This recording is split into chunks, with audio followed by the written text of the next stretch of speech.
अध्याय 351 मंदिर के सामने अजीब चीजें। अर्जुन सम्मानपूर्वक गेट के बाहर खड़ा होकर इंतजार करने लगा। वह अपने मन में सोचने लगा, फ़ियोन मंदिर के लोगों से मिलने के बाद उसे क्या कहना चाहिए। अगर वे उसके साथ साधना तकनीक का आदान प्रदान करने को तैयार हों, तो उसे कौन सी साधना तकनीक का आदान प्रदान करना होगा। अर्जुन को बौद्ध धर्म की गहन कलाओं के बारे में ज्यादा जानकारी नहीं थी। वह सिर्फ एक ऐसी तकनीक खोजना चाहता था जो सूर्य देव तकनीक को बेअसर कर सके। हालांकि उसे नहीं पता था कि ऐसी कोई बौद्ध गहन कला है या नहीं, या उसका नाम क्या है। अर्जुन ने चुपचाप सिर हिलाया। उन्हें इसके बारे में बाद में बताओ और देखो कि क्या वे और सवाल पूछ सकते हैं। जब अर्जुन सोच विचार कर रहा था, तो उसने देखा कि 5 भिक्षु शिष्यों का एक समूह तेजी से उसकी ओर बढ़ रहा था। ये लोग लगभग उसी उम्र के थे। उसके सामने खड़े भिक्षुओं में से एक मजबूत कद काठी का था और कमजोर दिख रहा था, लेकिन उसकी भौहें दुष्ट भाव से सिकुड़ी हुई थीं। उन सभी 5 ने बहुत ही साधारण भिक्षुक वस्त्र पहन रखे थे और अपने हाथों में 2 मीटर लंबी धातु की छड़ पकड़ी हुई थी। वे 5 लोग दरवाजे की ओर चले गए। मजबूत कद काठी वाला साधु एक छड़ी लेकर जमीन पर खड़ा हो गया और चिल्लाया, कौन है? भिक्षु की निर्दयी अभिव्यक्ति को देखकर अर्जुन को अपने दिल में थोड़ा अजीब लगा, लेकिन उसने अशिष्टता करने की हिम्मत नहीं की। उसने अपनी मुट्ठियां बांधी और कहा, मैं निचले हाओतियन साम्राज्य और हाओरन संप्रदाय का शिष्य हूं। मैं यहां आपके मंदिर के मठाधीश या बुजुर्गों को श्रद्धांजलि देने आया हूं। मुझे आपसे कुछ चर्चा करनी है। बलवान भिक्षु ने अपनी भौहें उठाईं और चिल्लाया, आप क्या चर्चा कर रहे हैं? अर्जुन खुद को अजीब महसूस करने से नहीं रोक सका। उसने मन ही मन सोचा, क्या मैं तुम्हारे जैसे छोटे भिक्षु से बात कर सकता हूं?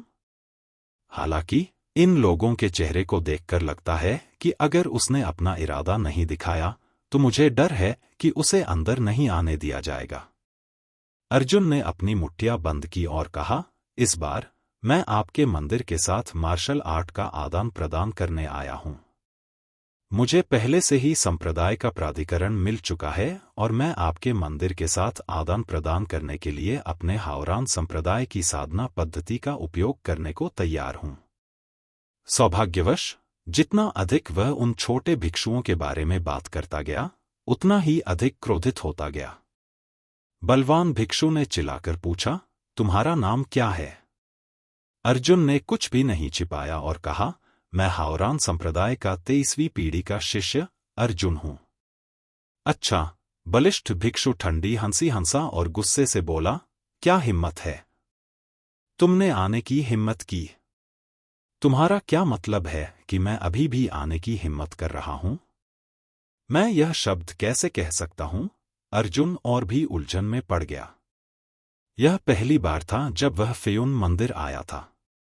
भाड़ में जाओ, मजबूत भिक्षु ने गुस्से से कहा।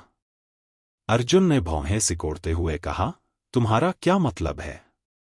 मैं एक दूसरे के साथ शिष्टता से पेश आता हूं, फिर भी तुम लोगों ने एक दूसरे के बारे में 3-4 बार बुरा भला कहा है। क्या फ़ियोन मंदिर में मेहमानों के साथ ऐसा व्यवहार किया जाना चाहिए? मिट्टी की मूर्ति में अभी भी 1/3 मिट्टी बची हुई थी। अर्जुन उससे मिलने आया, लेकिन भिक्षु ने एक पल के लिए उसे घूरा, फिर गुस्से से चिल्लाया, जिससे अर्जुन को गुस्सा आ गया। बलिष्ठ भिक्षु जोर से हंसा, तुम्हारे जैसे खलनायक के साथ विनम्र होने की कोई जरूरत नहीं है। जाओ, उसे मारो। ऐसा कहते हुए बलवान भिक्षु आगे बढ़ गया और एक छड़ी लेकर अर्जुन की ओर दौड़ा। भिक्षु की छड़ी पर संघनित युआन क्यूई भयावह रूप से मोटी थी। इसके अलावा यह बौद्ध धर्म की अद्वितीय युआन क्यूई थी। यह शुद्ध सफेद और पवित्र थी। अर्जुन ने चकमा दिया, लेकिन मजबूत भिक्षु निर्दयी था। ड्रैगन को दबाने वाला डंडा ताकतवर भिक्षु 2 फीट ऊपर उछला और हाथ में छड़ी लेकर अर्जुन की ओर सीटी बजाई। छड़ी से उसने पंखे के आकार की सफेद रोशनी फैलाई। अर्जुन ने सफेद रोशनी की शक्तिशाली शक्ति को महसूस किया और उसे कम आंकने की हिम्मत नहीं की। वह लगातार चकमा देता रहा और मन ही मन सोचता रहा कि यह बौद्ध गहन कला वास्तव में कोई मामूली बात नहीं है। जब वह ताकतवर भिक्षु जमीन पर उतरा तो उसने लगातार 3 छड़ियों का पीछा किया और हर छड़ी दूसरी से तेज थी। जब वह चौथी छड़ी के पास पहुंचा तो वह अचानक ऊपर उछला और चिल्लाया, ड्रैगन की पूंछ तोड़ दो। डंडे पर लगा युआन क्यू विस्फोटक रूप से ऊपर उठा और 10 मीटर लंबे युआन क्यू डंडे में संघनित हो गया, जो अर्जुन की ओर तेजी से नीचे गिरा। अर्जुन पहले से ही बता सकता था कि यह मजबूत भिक्षु मूल रिटर्न के चौथे स्तर पर था, लेकिन उसकी ताकत अधिकांश 5वें स्तर के मूल रिटर्न मार्शल कलाकारों की तुलना में बहुत अधिक थी। इस समय अर्जुन के पास उसका स्वागत करने के लिए अपने ड्रैगन रक्त कृपाण को निकालने के अलावा कोई विकल्प नहीं था। एक जोरदार धमाके के साथ मजबूत भिक्षु का युआन क्यू स्टाफ ड्रैगन ब्लड सेबर से टकराया और तुरंत गिर गया, जबकि अर्जुन सीधा खड़ा रहा। ठीक है, मजबूत भिक्षु ने अपने दाहिने हाथ से छड़ी को पीछे की ओर उठाया और अपने बाएं हाथ से अंगूठे से 4 उंगलियां पकड़ी और तेजी से अर्जुन की ओर बढ़ा। भिक्षु ने अपनी 4 उंगलियां हिलाईं और जब हर उंगली बाहर निकली तो उसकी उंगली के सिरे पर एक छोटी गोलाकार शॉक वेव फूटी। शॉक वेव बहुत छोटी थी, लगभग एक सेब के आकार की। हालांकि इस उंगली की शक्ति कोई छोटी बात नहीं थी। हर उंगली जो बाहर निकलती थी वह युआन क्यूई की किरण थी। इसके अलावा एसेंस क्यूई की किरण बहुत तेज थी। अर्जुन का दिल बैठ गया और उसका शरीर हवा में उछल गया। वह तेजी से हवा में 4 बार घूमा, जिससे चारों उंगलियां उसके शरीर से छू गईं। क्या तेज युआन क्यूई! अर्जुन के जमीन पर उतरने के बाद उसकी अभिव्यक्ति गंभीर हो गई। मार्शल कलाकारों द्वारा जारी की जाने वाली युआन क्यूई 2 प्रकार की होती है, एक साधारण युआन क्यूई और दूसरी मार्शल कौशल के माध्यम से जारी की जाने वाली युआन क्यूई। उत्सुकतावश अर्जुन ने भी अपने अंगूठे का उपयोग करके अपनी चारों अंगुलियों को पकड़ लिया और अपनी युआन क्यूई को अपनी अंगुलियों में संघनित कर लिया तथा उसे मजबूत भिक्षु की ओर निकाल दिया। उसकी yuan QE swoosh swoosh swoosh swoosh swoosh swoosh swoosh swoosh swoosh के साथ उड़ गई। मजबूत कद वाले भिक्षु ने उपहास किया और अपनी 4 उंगलियां आपस में जोड़कर पहले उन्हें बाहर की ओर इशारा किया। भिक्षु की उंगली की शक्ति अर्जुन की तुलना में बहुत तेज थी। एक पल में इसने वास्तव में अर्जुन की 4 उंगलियों को नष्ट कर दिया और अर्जुन की ओर बढ़ना जारी रखा। अर्जुन ने अपनी कृपाण उठाई और उसे रोक दिया। भिक्षु की उंगली कृपाण से टकराने के बाद जबरदस्त प्रभाव से अर्जुन कई मीटर पीछे गिर गया। हम्फ! मजबूत भिक्षु ने तिरस्कारपूर्वक कहा, बिल्ली की नकल करो और बाघ को चित्रित करो और हास्यास्पद बनो। तुम डोरोथी फिंगर की नकल करना चाहते हो। अद्भुत! अद्भुत! अर्जुन ने कहा। बलवान भिक्षु ने कहा, मेरे पास अभी भी 3 उंगलियां हैं। ऐसा कहने के बाद उसने अर्जुन की ओर अन्य 3 उंगलियां चलाईं, जो युआन क्यूई की 3 किरणें थीं। तुम्हारे पास युद्ध कौशल है, पर मेरे पास नहीं। अर्जुन की कमर मुड़ गई, क्योंकि उसने चाकू और एक भयंकर ड्रैगन की पूंछ से वार किया। जब बड़ी अर्धचंद्राकार ब्लेड किरणों ने शक्ति के 3 तारों से टकराकर 3 भयानक उंगली बलों को मौके पर ही नष्ट कर दिया। ब्लेड की किरणें थोड़ा ऊपर की ओर झुकीं और भयावह तरीके से मांसल भिक्षु के माथे को खरोंच दिया। भिक्षु सदमे में पीला पड़ गया। तुम्हारी ताकत! मुझे खेद है कि मैंने आपको ठेस पहुंचाई। मैं किसी और दिन आपसे मिलने आऊंगा। अर्जुन पहाड़ से नीचे कूद गया और अपने युआन क्यू पंख फैलाकर दूर तक उड़ गया। अर्जुन के जाते हुए चेहरे को देखकर मजबूत भिक्षु के चेहरे पर उदासी और अनिश्चितता थी। दूर आसमान में उड़ते हुए अर्जुन लगातार सोच रहा था। फ्योन मंदिर की उसकी यात्रा का भाग्य वाकई अजीब था। वे कुछ भिक्षु बहुत ही अविवेकी थे, लेकिन उनकी ताकत साधारण नहीं थी। सच कहें तो अर्जुन के मजबूत भिक्षु के मूल्यांकन के आधार पर भिक्षु की ताकत वास्तव में बहुत साधारण थी। यह उसकी प्रतिभा के कारण होना चाहिए और यह संयुक्त परीक्षा में दूसरे दर्जे के संप्रदायों के मुख्य शिष्यों के समान ही था। हालांकि मजबूत भिक्षु द्वारा इस्तेमाल किया जाने वाला मार्शल कौशल बेहद शक्तिशाली था। अपनी ताकत के साथ डोरोथी लीफ फिंगर वास्तव में अर्जुन को पीछे धकेल सकता था। इससे यह देखा जा सकता है कि बौद्ध गहन कलाएं वास्तव में बहुत शक्तिशाली थीं। अध्याय 352 शराबी अमर मंडप।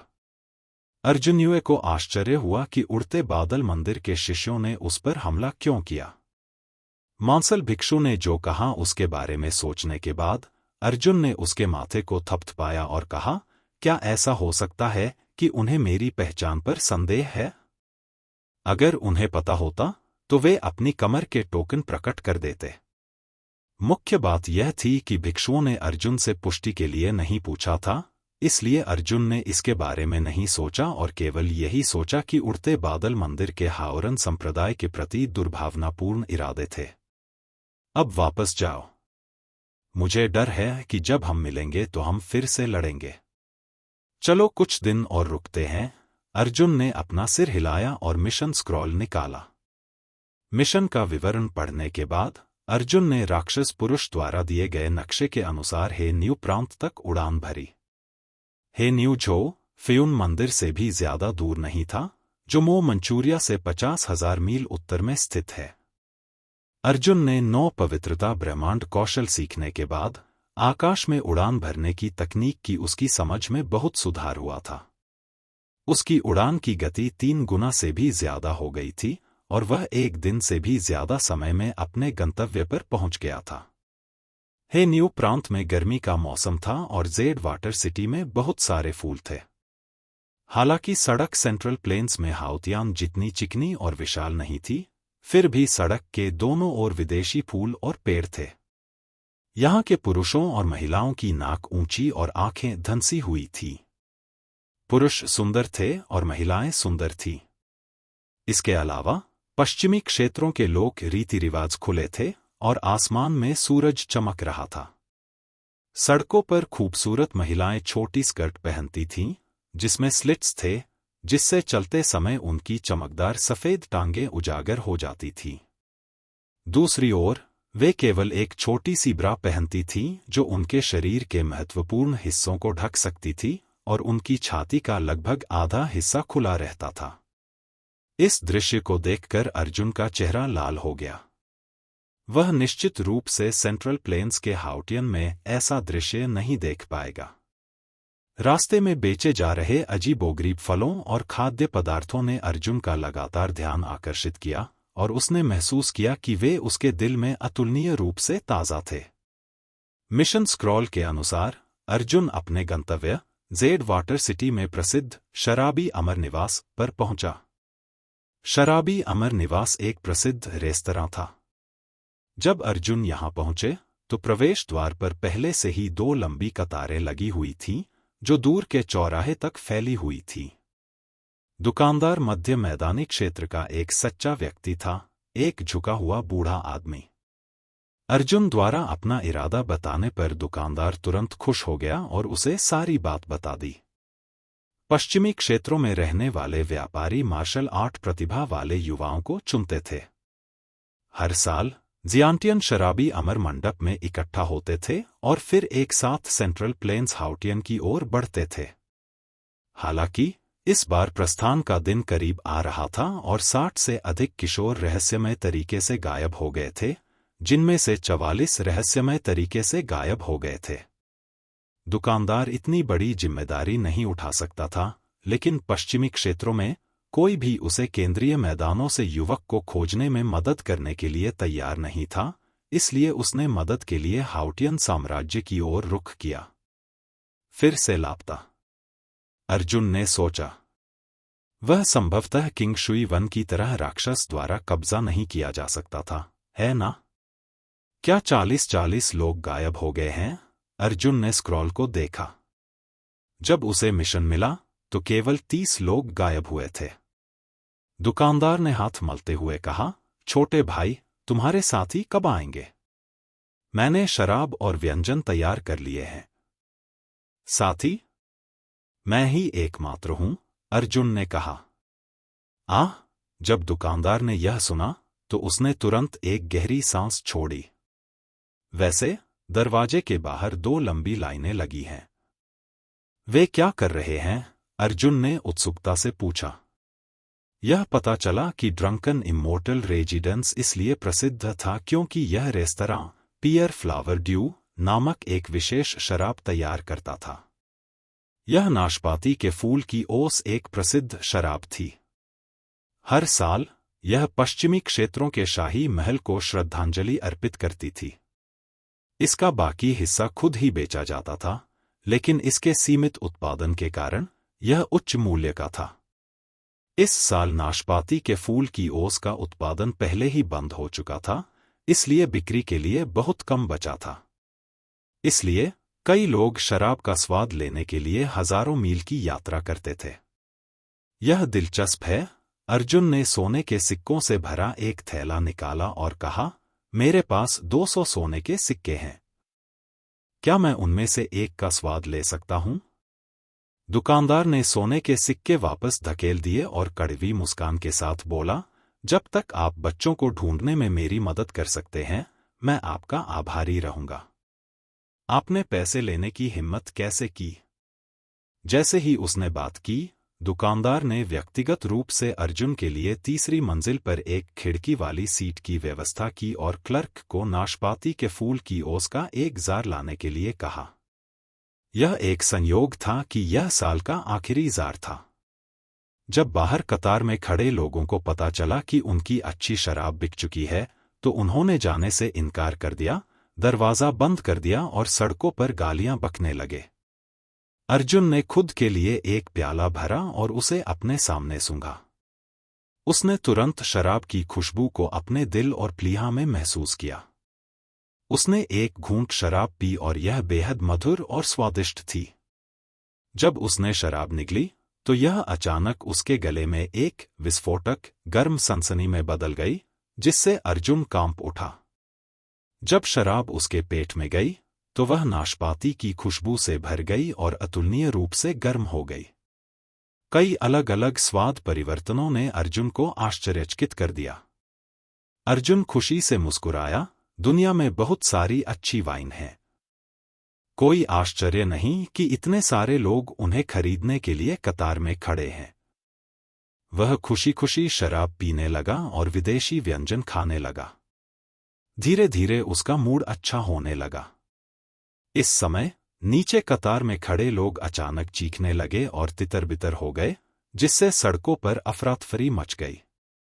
अर्जुन ने शराब हाथ में लेकर खिड़की से बाहर देखा तो पाया कि 2 लोग सड़क पर लड़ रहे थे।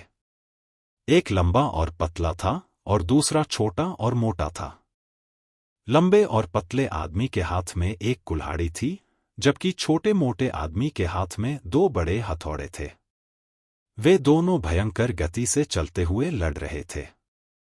वे दोनों मूल वापसी क्षेत्र के 5वें स्तर पर थे। लंबा और पतला आदमी कूद गया और अपने युद्ध कुल्हाड़ी के साथ भारी वार किया। जैसे ही कुल्हाड़ी नीचे गिरी, कुल्हाड़ी के दोनों ओर के फूल और पेड़ टूट गए और फूल और पत्ते हवा में ऊपर उठ गए।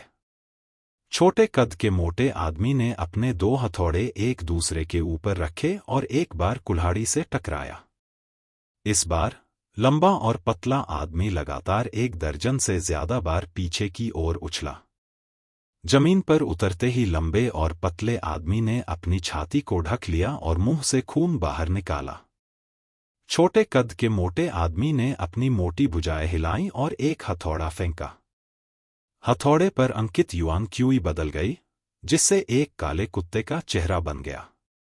दुबला-पतला आदमी उछल पड़ा और उसने अपनी बाहें फैला दीं, जिससे एक मिट्टी के पीले रंग के उड़ते हुए सारस में राक्षसी ऊर्जा संघनित हो गई, जबकि युद्ध कुल्हाड़ी ने अपनी चोंच से छोटे मोटे आदमी पर हमला कर दिया। राक्षसी क्यूई। अर्जुन ने शराब का प्याला अपने हाथ में पकड़ लिया और खुद से बुदबुदाया। लंबा और पतला आदमी एक रूपांतरित राक्षसी क्रेन निकला। यह देखकर कि दोनों के युद्ध कौशल टकराने वाले थे, अर्जुन ने अपने दाहिने हाथ में एक कप पकड़ा और अपने बाएं हाथ को मेज पर दबाया।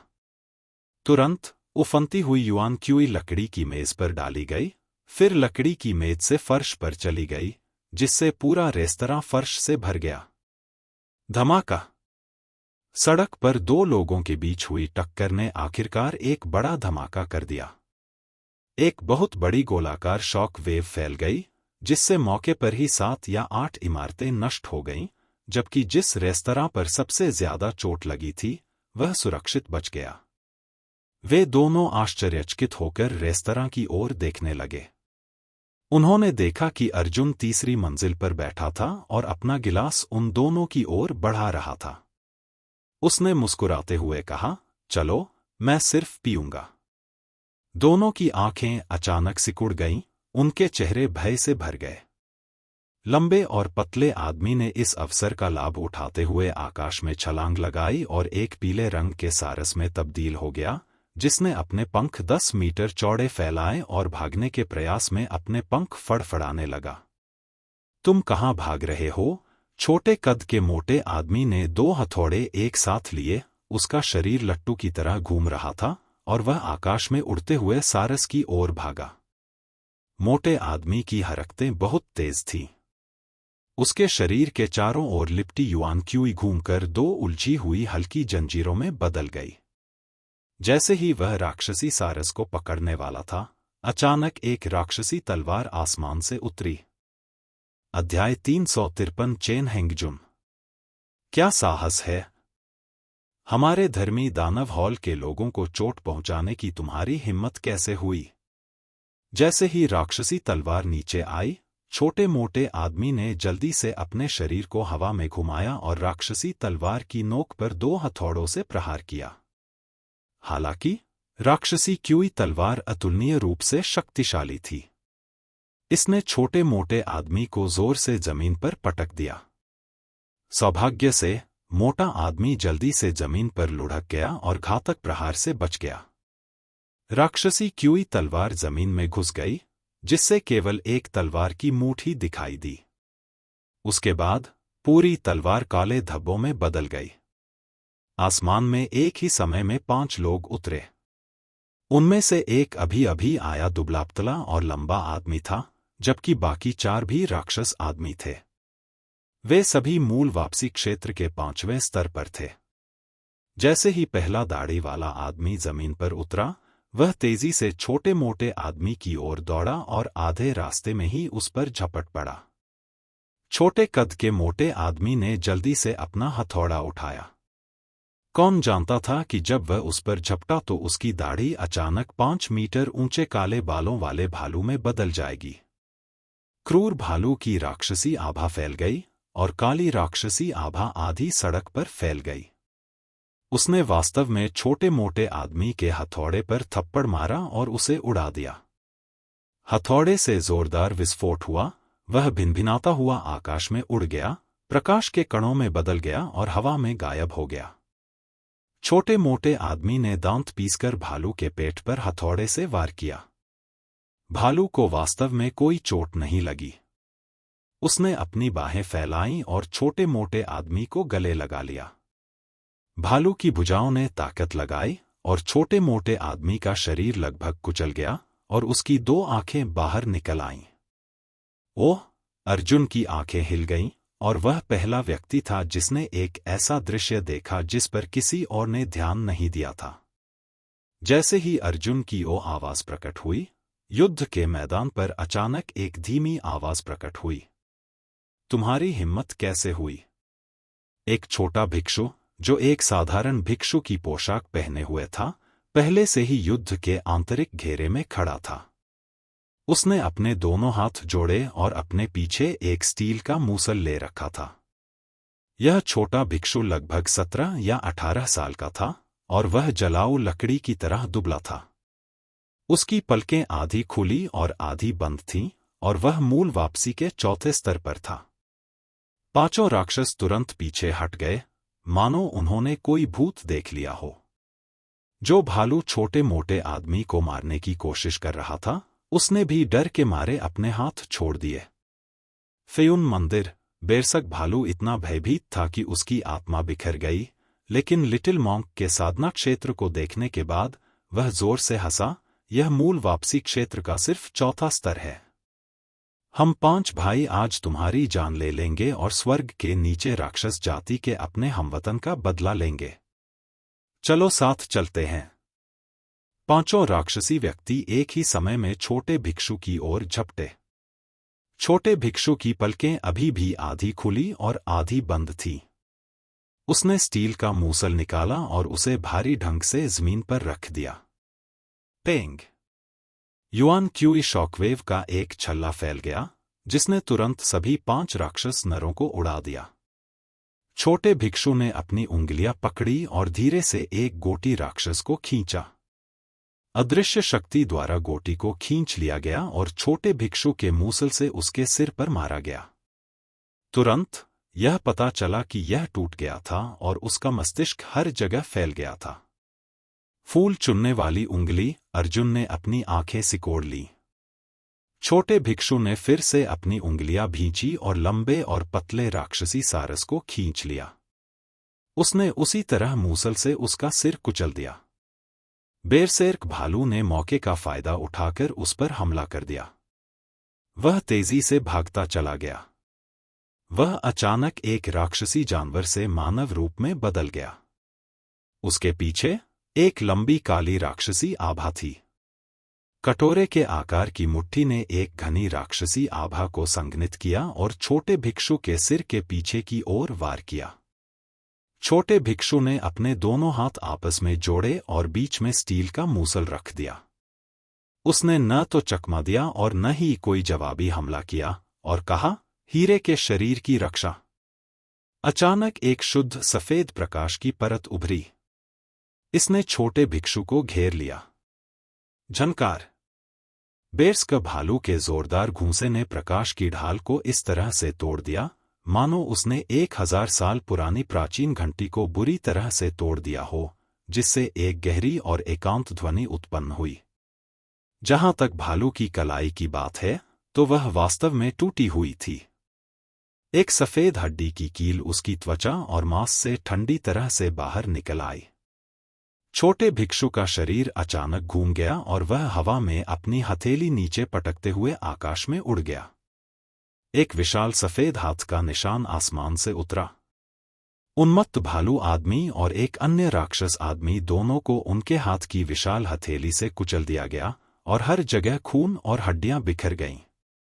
Big वेइटुओ palm! अर्जुन ने चुपचाप सिर हिलाया। छोटे भिक्षु ने अपने हाथ में स्टील का मूसल पकड़ रखा था। उसकी पलकें आधी खुली और आधी बंद थीं। उसका शरीर अंतिम राक्षस पुरुष की ओर था। राक्षस पुरुष ने पुटोंग ध्वनि के साथ घुटनों के बल बैठकर कड़वाहट से विनती की, कृपया मुझे छोड़ दें। मैंने कोई बुरा काम नहीं किया है। छोटे भिक्षु की अभिव्यक्ति भावशून्य थी। अचानक उसके पैरों के नीचे तेज हवा चली और वह चिल्लाया और आखिरी दानव जाति के आदमी की ओर तैरने लगा। राक्षस पुरुष जानता था कि उसके बचने की कोई उम्मीद नहीं है, इसलिए उसने अपने दांत पीस लिए और अपना दाहिना हाथ ऊपर उठाया, जिससे एक राक्षस क्यूई तलवार आसमान से नीचे उतरी। भ्रष्ट मार्ग! छोटे भिक्षु ने अपनी पलकें नहीं उठाईं। उसके हाथ में स्टील का मूसल आसमान की ओर देखते हुए बोला, वज्र मूसल। सघन युआन क्यूई 10 मीटर लंबे मूसल में परिवर्तित हो गया, जिसने राक्षसी तलवार को जोरदार धमाके के साथ चकनाचूर कर दिया। इस समय अचानक एक सफेद छाया सड़क के उस पार चमकी। छाया जमीन पर उतरी और एक सुंदर सफेद लबादा पहने एक सुंदर युवा स्वामी में बदल गई। छोटे भिक्षु, वे दया की भीख मांग रहे हैं। उन सबको मारने की क्या जरूरत है? उस सुंदर युवा गुरु के चेहरे पर मुस्कान थी। यह वही है। अर्जुन का दिल धड़क उठा। क्या यह यंग मास्टर पियानपियन 5वें स्तर का गुयुआन दानव नहीं था जिसका सामना उसने उड़ते कारवा में किया था? तुम भी एक राक्षस हो। तुम भी मरने के लायक हो। छोटे भिक्षु ने युवा मास्टर पियानपियन पर एक विशाल युआन क्यू स्टील मूसल फेंका। युवा मास्टर पियान का दाहिना हाथ सघन हो गया और राक्षसी ऊर्जा एक बड़े हाथ में परिवर्तित हो गई, जिसने वज्रसार को पकड़ लिया। छोटे भिक्षु ने अपना हाथ घुमाया और एक अदृश्य वेईतुओ पाम को उड़ा दिया। युवा गुरु की आंखें हिल गईं और उन्होंने तुरंत आंखें खोल दीं। उनका शरीर एक प्रतिरूप में बदल गया और तुरंत ही छोटे भिक्षु के पास पहुंच गया।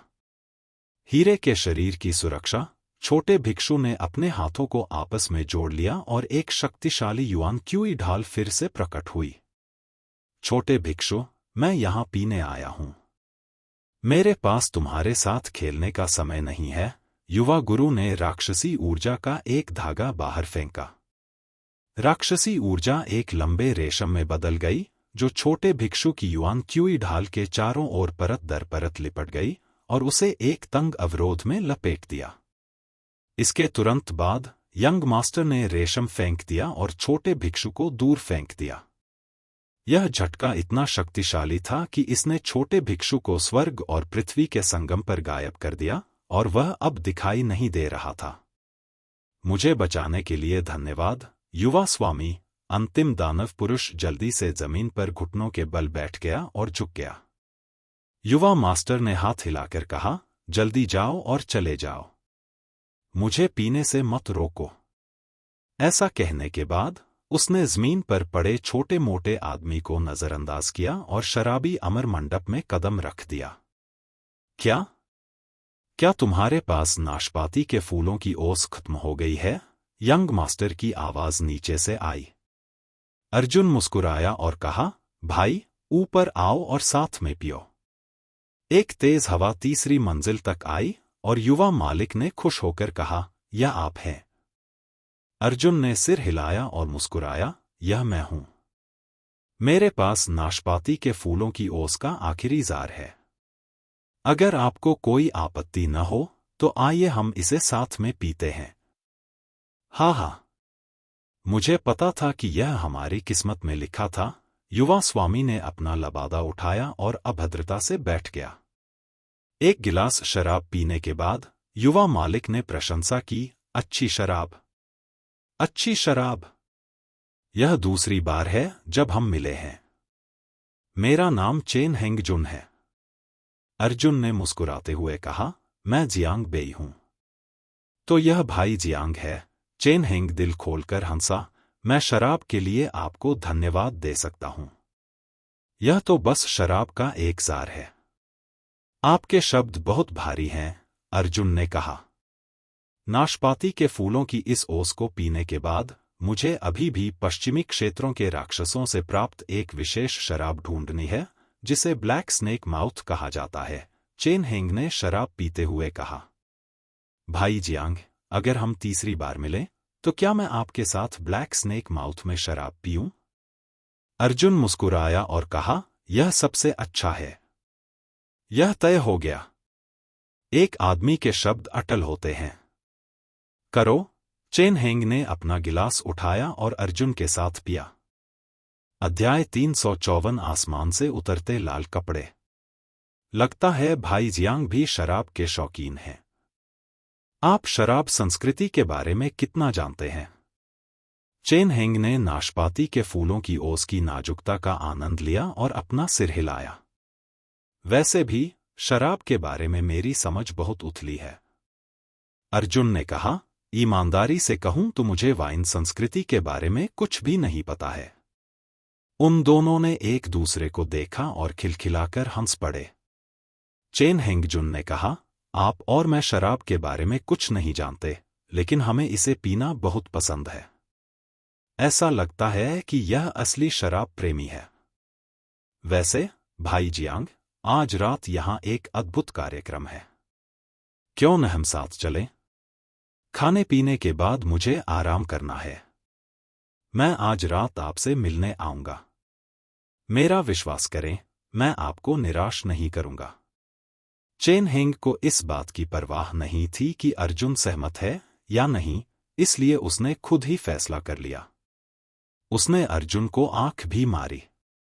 जब अर्जुन ने शराब पी और स्वाद चखा, तो उसने दुकानदार को ढूंढा और शेष 20 युवकों से मिलने गया। ये युवा केवल 13 या 14 साल के थे। वे मार्शल आर्ट में प्रवेश करने की उम्र में थे। हालांकि वे थोड़े बड़े थे, लेकिन बहुत देर नहीं हुई थी। अर्जुन ने पूछा तो पता चला कि इन बच्चों को कुछ भी नहीं पता था। उन्होंने सिर्फ इतना बताया कि जागने के बाद 1 दर्जन से ज्यादा लोग गायब हो गए थे। अगली रात वह हमेशा की तरह सोने चला गया। जब वह उठा तो देखा कि घर में 1 दर्जन से ज्यादा लोग कम थे। इस घटना ने बच्चों को इतना डरा दिया कि वे सोने की हिम्मत नहीं जुटा पाए, लेकिन कई दिनों तक वे सो नहीं पाए।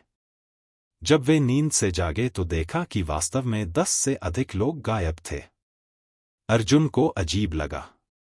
उसकी आंखों में बिजली चमक उठी और उसने कमरे में चारों ओर देखा। जब उसने छत की दिशा देखी तो उसने एक अर्थपूर्ण नजर डाली। सब ठीक है। तुम लोगों को सो जाना चाहिए। मेरे आसपास होने से डरो मत, अर्जुन ने बच्चों को दिलासा दिया और जाने के लिए मुड़ी। देर हो चुकी थी और सड़कें चमकदार रंगीन रोशनी से भर गई थी। हालांकि जेड वाटर सिटी की समृद्धि हाउटियन सिटी से बहुत कम थी, लेकिन यह हाउटियन सिटी की तुलना में बहुत अधिक जीवंत थी।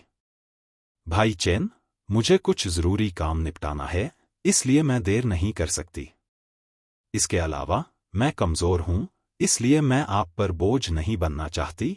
अर्जुन को समझ नहीं आया कि उसे हंसना चाहिए या रोना चाहिए, और उत्साही चेन हेंग ने उसे सड़क पर खींच लिया। अर्जुन एक आम नरम दिल वाला आदमी था। अगर कोई उसे गुस्से से देखता तो शायद एक ही चाकू से उसका सिर काट देता। यदि अर्जुन उसे मनाने की कोशिश करेगी तो वह नरम दिल होगा। चेन हेंगजुन ने कहा, हमारा मिलना तय है।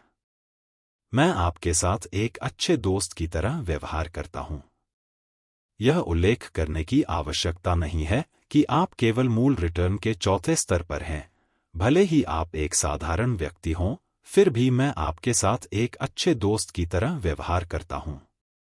भाई जियांग, चिंता मत करो। यद्यपि तुम्हारी ताकत औसत दर्जे की है, फिर भी अगर कुछ हुआ तो मैं तुम्हारी रक्षा करूंगा। भले ही तुम अपनी जान गंवा दो, फिर भी मैं तुम्हारी पूरी तरह से रक्षा करूंगा। अर्जुन ने वू किंगफेंग द्वारा दिया गया एक लंबा गाउन पहना हुआ था, इसलिए चेन यूं अर्जुन की असली ताकत नहीं देख सका। चेन हेंगजुन ने अर्जुन को आंख मारी और अस्पष्टता से कहा, मेरे पीछे आओ। आज रात एक दुर्लभ अच्छा दिन है। हमें खुश होना चाहिए। अर्जुन असहाय था और केवल उसके साथ चल सकता था।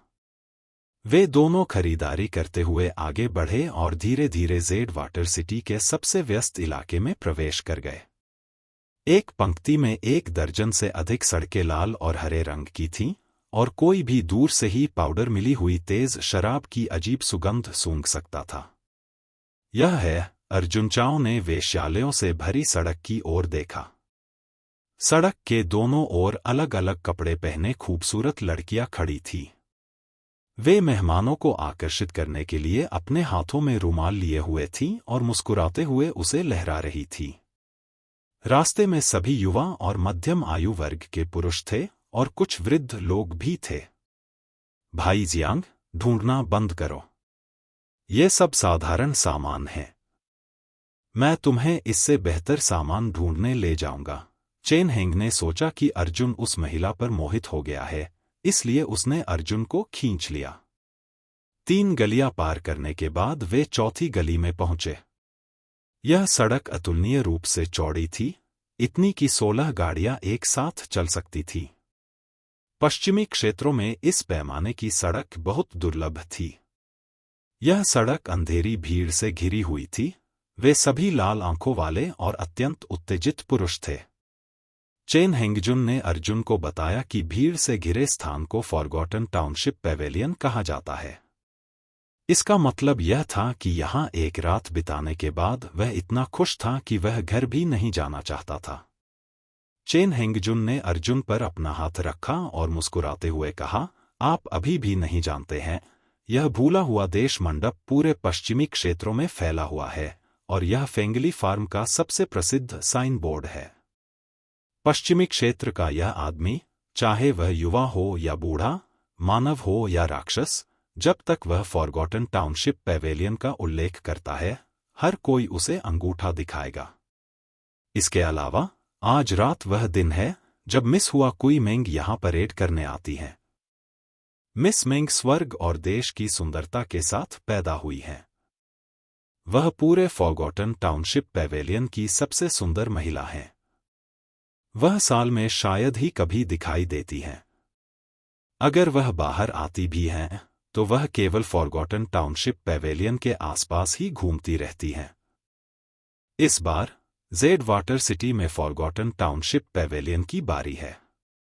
मिस ड्रीम की खूबसूरती को देखने के लिए कई लोग हजारों मील की दूरी से आए हैं। चेन युन की बातें आकर्षक थीं, लेकिन अर्जुन की दिलचस्पी कम थी। वह अभी भी अपने दिल में उन बच्चों को याद करता था और भागने का बहाना ढूंढना चाहता था। फॉरगॉटन टाउनशिप पैवेलियन के प्रवेश द्वार पर एक बड़ा मंच था। मंच पर पतले कपड़े पहने लड़कियां नाच रही थीं। लड़कियों का एक समूह नाच चुका था और अगला समूह उनका स्वागत करने के लिए आगे बढ़ा। इससे असंख्य लोग अत्यधिक उत्साहित हो गए। वे सभी ऊंची आवाज में चिल्लाने और सीटियां बजाने लगे।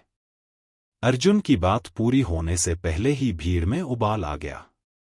भाई चेन, मेरी तबीयत ठीक नहीं है। मैं वापस जाकर आराम करना चाहता हूं।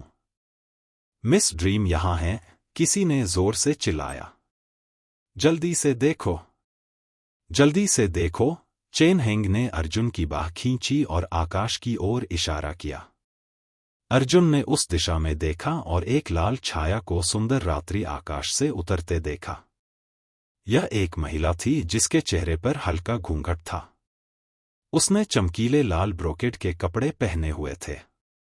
ब्रोकेड लगभग पारदर्शी था, जिससे उसका सुंदर शरीर सबके सामने दिख रहा था। अगर उसके नीचे अंडरवियर न होता तो शायद सभी ने यह सब देख लिया होता। जब लड़की नीचे उतरी तो उसका शरीर अभी भी नाच रहा था, जैसे असंख्य फूलों के बीच एक सुंदर तितली नाच रही हो। जब वह थोड़ा और नीचे उतरी तो उसे अटारी के दोनों ओर लगी लाइटों से रोशनी दिखाई देने लगी। उसका शरीर सुडौल था और उसकी त्वचा बर्फ से भी बेहतर थी। जब उसकी दो कमल जैसी भुजाएं धीरे धीरे झूलती थीं, तो दो लाल रेशमी धागों से दो बड़ी तितलियां बन जाती थीं और उसके शरीर के चारों ओर उड़ने लगती थीं। उसकी आंखें सितारों की तरह थीं, उसकी काली काली पलकें मुड़ी हुई थीं। उसकी आंखों में झरने का पानी भरा हुआ लग रहा था और रोशनी के धुंधलेपन से वह और भी ज्यादा नशीली लग रही थी। वह अपने बर्फ जैसे सफेद पैरों के साथ हल्के से मंच पर उतरी। तुरंत ही उसके चेहरे पर एक सुगंधित हवा का झोंका आया, जिससे असंख्य पुरुष मोहित हो गए। उसके चेहरे पर हल्के घूंघट के भीतर उसके होठों पर बैंगनी लाल रंग की एक झलक दिखाई दी। उसके नाजुक होठों के कोने थोड़े ऊपर की ओर मुड़े हुए थे, जो आत्मा को झकझोर देने वाले मोड़ बना रहे थे। यह वही है। अर्जुन ने पहले ही हल्के घूंघट के माध्यम से मिस ड्रीम की उपस्थिति को पहचान लिया था। इस दृश्य को देखकर अर्जुन का दिल घाटी की तह तक डूब गया। स्वर्गीय दानव संप्रदाय पश्चिमी क्षेत्रों में भी आ गया है। जब से मिस मेंग मंच पर उतरी, एक जोड़ी धुंधली और नशीली आंखें अर्जुन पर टिकी थीं। अर्जुन को देखने के बाद घूंघट के पीछे उसके होंठ और भी खूबसूरत हो गए। अच्छा, बहुत सुंदर। चेन हेंग ने अपनी लार निगल ली और महसूस किया कि उसकी आत्मा आसमान से उड़ गई, तारों भरे आकाश के नीचे हवा में नाच रही थी।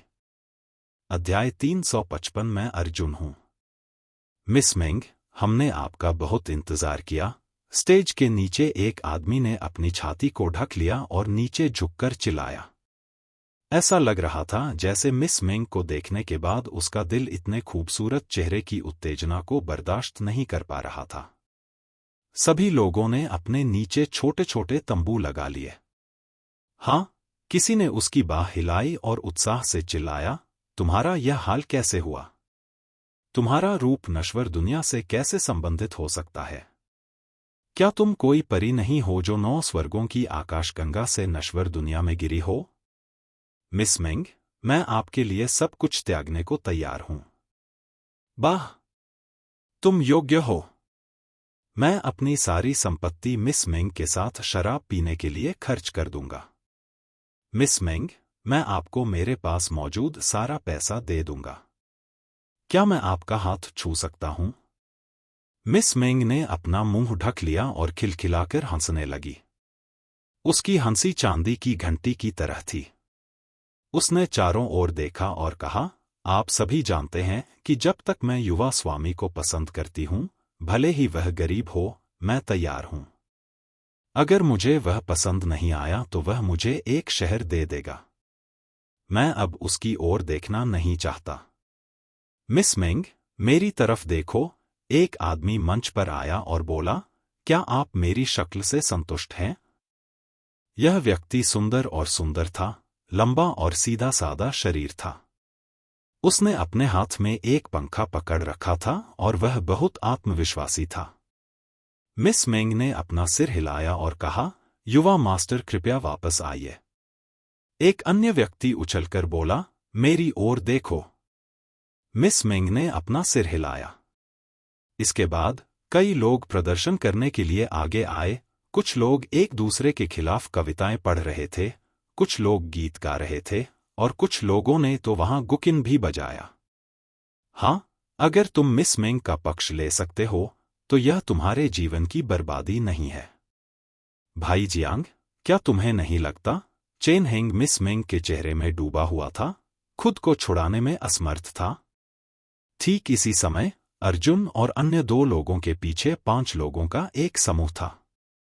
ये 5 लोग बर्फ सफेद लंबे लबादे पहने हुए थे और उनके सामने तीखी भौहों और बाघ जैसी आंखों वाला एक व्यक्ति था। वे 2 मीटर लंबे थे और वे बेहद सुंदर थे। इन 5 लोगों का स्वभाव वहां मौजूद सभी लोगों से बिल्कुल अलग था। कहा जा सकता है कि वे भीड़ से अलग थे। जैसे ही वे वहां पहुंचे, उन्होंने तुरंत वहां मौजूद सभी लोगों की तुलना एक दूसरे से की। दिलचस्प, सामने खड़ा एक आदमी हल्के से मुस्कुराया। उसके पैरों के नीचे युआन क्यूई की एक किरण दिखाई दी। युआन क्यूई एक 5 रंग के इंद्रधनुष में संघनित हो गई। जहां तक उसका सवाल है, वह इंद्रधनुषी पुल पर कदम रखता हुआ एक एक कदम क्राउन प्रिंस के पास पहुंचा। यह देखकर अर्जुन का दिल बैठ गया। गहन आकाश संप्रदाय। यह स्वर्गीय गहन संप्रदाय की साधना तकनीक थी। पश्चिमी क्षेत्रों में क्या हो रहा है? सबसे पहले स्वर्गीय शैतान संप्रदाय की राक्षसी महिला प्रकट हुई और फिर स्वर्गीय गहन संप्रदाय के लोग आए। इस बार पश्चिमी क्षेत्र गतिविधि से गुलजार होगा। जैसे ही ज़ुआनज़ोंग संप्रदाय का सुंदर आदमी अखाड़े में आया, वहां और कुछ नहीं था। सिर्फ उसकी शक्ल ने ही सभी पुरुषों को दबा दिया। मिस मेंग, क्या ऐसा है? ब्लैक सेक्ट का आदमी थोड़ा मुस्कुराया। मैं, हाउटियन साम्राज्य और हावरान संप्रदाय का अर्जुन, आपको नमस्कार करता हूं। अर्जुन ने लगभग मुंह भर खून थूक दिया। अर्जुन। उस दिन ब्लैक सेक्ट का बच्चा वास्तव में उसका प्रतिरूपण कर रहा था। अर्जुन।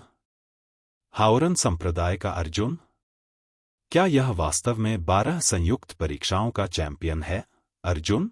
मंच के नीचे एक मध्यम आयु वर्ग के मार्शल कलाकार ने चिल्लाया। ब्लैक सेक्ट का आदमी थोड़ा मुस्कुराया। मैं तो बस एक प्रतिभाशाली व्यक्ति हूं। मैंने ही यह किया है।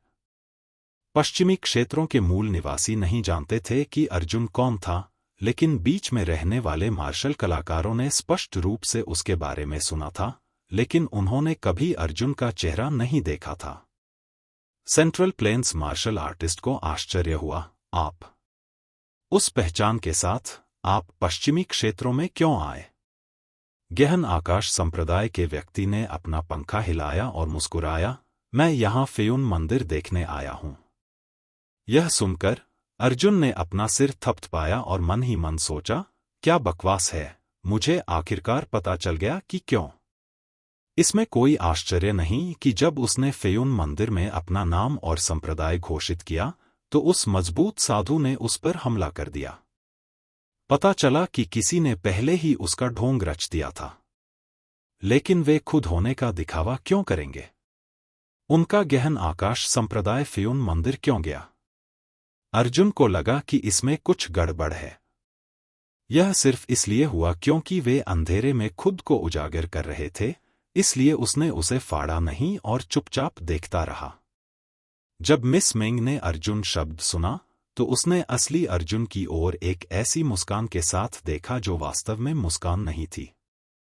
मिस मेंग, काले संप्रदाय के व्यक्ति ने कहा, मैं असाधारण रूप से शक्तिशाली हूं। मैंने हाउतियन साम्राज्य के 12 संप्रदायों की संयुक्त परीक्षा में चैंपियनशिप जीती है। आप सेंट्रल प्लेन्स में मार्शल आर्ट की दुनिया में जाकर पूछ सकते हैं। वहां कुछ लोग हैं जिन्होंने मेरा नाम अर्जुन कभी नहीं सुना है। भाई जियांग, वह किसके बारे में बात कर रहा है, अर्जुन? क्या यह तुम्हारा अपना परिवार हो सकता है? चेन यून ने उत्सुकता से अर्जुन से पूछा। अर्जुन ने अपना सिर हिलाया और कहा, दुनिया में कई उपनाम हैं। मैं किसी अर्जुन को नहीं जानता। यह सच है? चेन हेंगजुन ने सिर हिलाया। मंच पर मिस मेंग ने गहन आकाश संप्रदाय के व्यक्ति से कहा, मैंने सुना है कि युवा मास्टर अर्जुन हाओरन संप्रदाय में शामिल हो गए हैं। सन पीक संप्रदाय के तहत उनके शिक्षक जूक लियू केंद्रीय मैदानों में नंबर 1 सौंदर्य हैं। तुम्हारे पास तो ऐसा मालिक है, फिर तुम मुझ पर कैसे मोहित हो सकते हो? अर्जुन ने राहत की सांस ली और खुद को शांत करने की पूरी कोशिश की। वह जानता था कि राक्षसी महिला ड्रीम बटरफ्लाई उसका मजाक उड़ा रही थी। उस दिन ब्लैक सेक्ट के आदमी ने उह की आवाज निकाली। जाहिर है, उसे उम्मीद नहीं थी कि पश्चिमी क्षेत्रों की मिस ड्रीम वास्तव में इतना कुछ जानती होगी। उसने अपनी मुट्ठियां बांधी और कहा, अच्छा। भले ही मास्टर कयू सुंदर है, लेकिन वह लड़की का 1000वां हिस्सा भी नहीं है। मिस मेंग को बहुत गर्व हुआ। उसने चुपके से अर्जुन को आंख मारी और गहन आकाश संप्रदाय के आदमी से कहा, मैंने सुना है कि सूर्य शिखर की सूर्य देव तकनीक दुनिया में बेजोड़ है। क्या आप इसका उपयोग मेरे क्षितिज को व्यापक बनाने के लिए कर सकते हैं? गहन आकाश संप्रदाय के शिष्य ने भौहें सिकोड़ते हुए कहा, ओह, यह सूर्य देव तकनीक कोई छोटी बात नहीं है। बाहरी लोगों द्वारा इसे आसानी से कैसे किया जा सकता है? मैं मिस मेंग को दिखाने के लिए 2 अन्य तकनीकों का उपयोग क्यों नहीं करता? यह सुनकर कि केंद्रीय मैदानों के विशेषज्ञ युद्ध कौशल का प्रदर्शन करने जा रहे हैं, सभी लोग तुरंत तितर-बितर हो गए और खुले स्थान की ओर चले गए। जुआनजोंग आदमी ने अपना दाहिना हाथ घुमाया और एक 3 मीटर लंबी कृपाण उसके स्टोरेज रिंग से बाहर निकल आई। वह जमीन पर कूद गया और कृपाण को जमीन में घोंप दिया। वह चिल्लाया, एज्योर ड्रैगन, समुद्र में जाओ। जैसे ही वह बोल रहा था, वह आदमी जोर से धमाके के साथ आगे बढ़ा। उसका शरीर भयंकर लपटों से जल रहा था। सभी लोग आश्चर्य से अपना मुंह खोल बैठे। बहुत ताकतवर, चेन हेंगजुन ने अर्जुन की बाह थपथपाई और कहा, हालांकि यह अर्जुन केवल मूल रिटर्न के 3रे स्तर पर है, उसकी ताकत बहुत मजबूत है। यहां तक कि मुझे उसे हराने में ज्यादा भरोसा नहीं है। गहन आकाश संप्रदाय को केवल इतना पता था कि अर्जुन मूल वापसी के 3रे स्तर पर था, लेकिन वे नहीं जानते थे कि असली अर्जुन वास्तव में 4थे स्तर तक आगे बढ़ चुका था। हालांकि यह नकली अर्जुन वास्तव में मूल रिटर्न के 3रे स्तर पर नहीं था। वह अपने स्वयं के दायरे को दबा रहा था। वास्तव में उसे मूल रिटर्न के 5वें स्तर पर होना चाहिए। जहां तक समुद्र में जाने वाले तथाकथित एज्योर ड्रैगन की बात है, तो उसके शरीर के चारों ओर लिपटी लपटें युआन क्यूई द्वारा सक्रिय की गई थी। असली एज्योर ड्रैगन का समुद्र में जाना युआन क्यूई और हवा के बीच तीव्र घर्षण के कारण हुआ था। जहां तक समुद्र में जाने वाले इस नकली एज्योर ड्रैगन की बात है, तो इसकी शक्ति वाकई असाधारण थी। समुद्र में जाने एज्योर एज्योर ड्रैगन की आकृति की नकल करने के लिए इसे अन्य मार्शल कौशल का उपयोग करना चाहिए था। शिकारी पक्षी अपनी पूंछ हिलाते हैं, स्वर्गीय गहन संप्रदाय के शिष्य हवा में उछल पड़े, अपनी कमर को मोड़ा और एक विशाल अर्धचंद्राकार प्रकाश को काट डाला। जाहिर है, रैप्टर की पूंछ का झुकाव भी नकली था। अर्जुन ने उसके कंधों को गले लगाया और नीचे से ठंडे मन से देखा। शिन दाओटियन प्रोफाउंड सेक्ट उसके बारे में बहुत कुछ जानता था, लेकिन क्या कारण था कि उन्होंने उसका होने का नाटक किया? क्या ऐसा हो सकता है कि वह उन्हें धोखा देने के लिए सिर्फ अपने नाम का इस्तेमाल करना चाहता था? नहीं, द प्रोफाउंड स्काई सेक्ट इतना बोरिंग नहीं है। शायद वे अपनी पहचान का उपयोग फ्यून मंदिर में बौद्ध संप्रदाय की गहन कलाओं को धोखा देने के लिए करने की कोशिश कर रहे थे। लेकिन क्या गहन आकाश संप्रदाय को प्राचीन मार्शल कब्र से पहले से ही एक और भी प्राचीन बौद्ध गहन कला नहीं मिली थी? अजीब। अध्याय 356 पश्चिमी क्षेत्रों की अराजकता। ब्लैक सेक्ट का शिष्य हवा से नीचे उतरा और मिस मेंग से पूछा, मिस मेंग, कैसा है? मिस मेंग ने अपनी आंखें घुमाईं और जोर से हंस पड़ी। स्वर्गीय प्रगाढ़ संप्रदाय का शिष्य हैरान हुआ, युवती, तुम किस बात पर हंस रही हो? मिस मेंग ने कहा, क्या आप मेरा असली रूप देखना चाहते हैं? बिल्कुल सही, स्वर्गीय गहन संप्रदाय के शिष्य ने प्रसन्नतापूर्वक कहा, मैंने बहुत समय से मिस मेंग का नाम सुना है। आज मैं देखना चाहता हूं कि पश्चिमी क्षेत्र का यह फूल कैसा दिखता है। मिस मेंग ने कहा, आप मेरे चेहरे को देख सकते हैं, लेकिन आपको यह कहना होगा कि अर्जुन एक पिला है। स्वर्गीय गहन संप्रदाय के शिष्य दंग रह गए। अर्जुन और भी असहाय था। उस दिन ब्लैक सेक्ट का शिष्य वास्तव में अर्जुन नहीं था। वह डरा हुआ नहीं था। उसने कहा, ठीक है, लड़की की खातिर मैं कहता हूं। अर्जुन एक पिल्ला है। मिस मेंग खिलखिलाकर हंस पड़ी, उसकी हंसी से फूल कांपने लगे।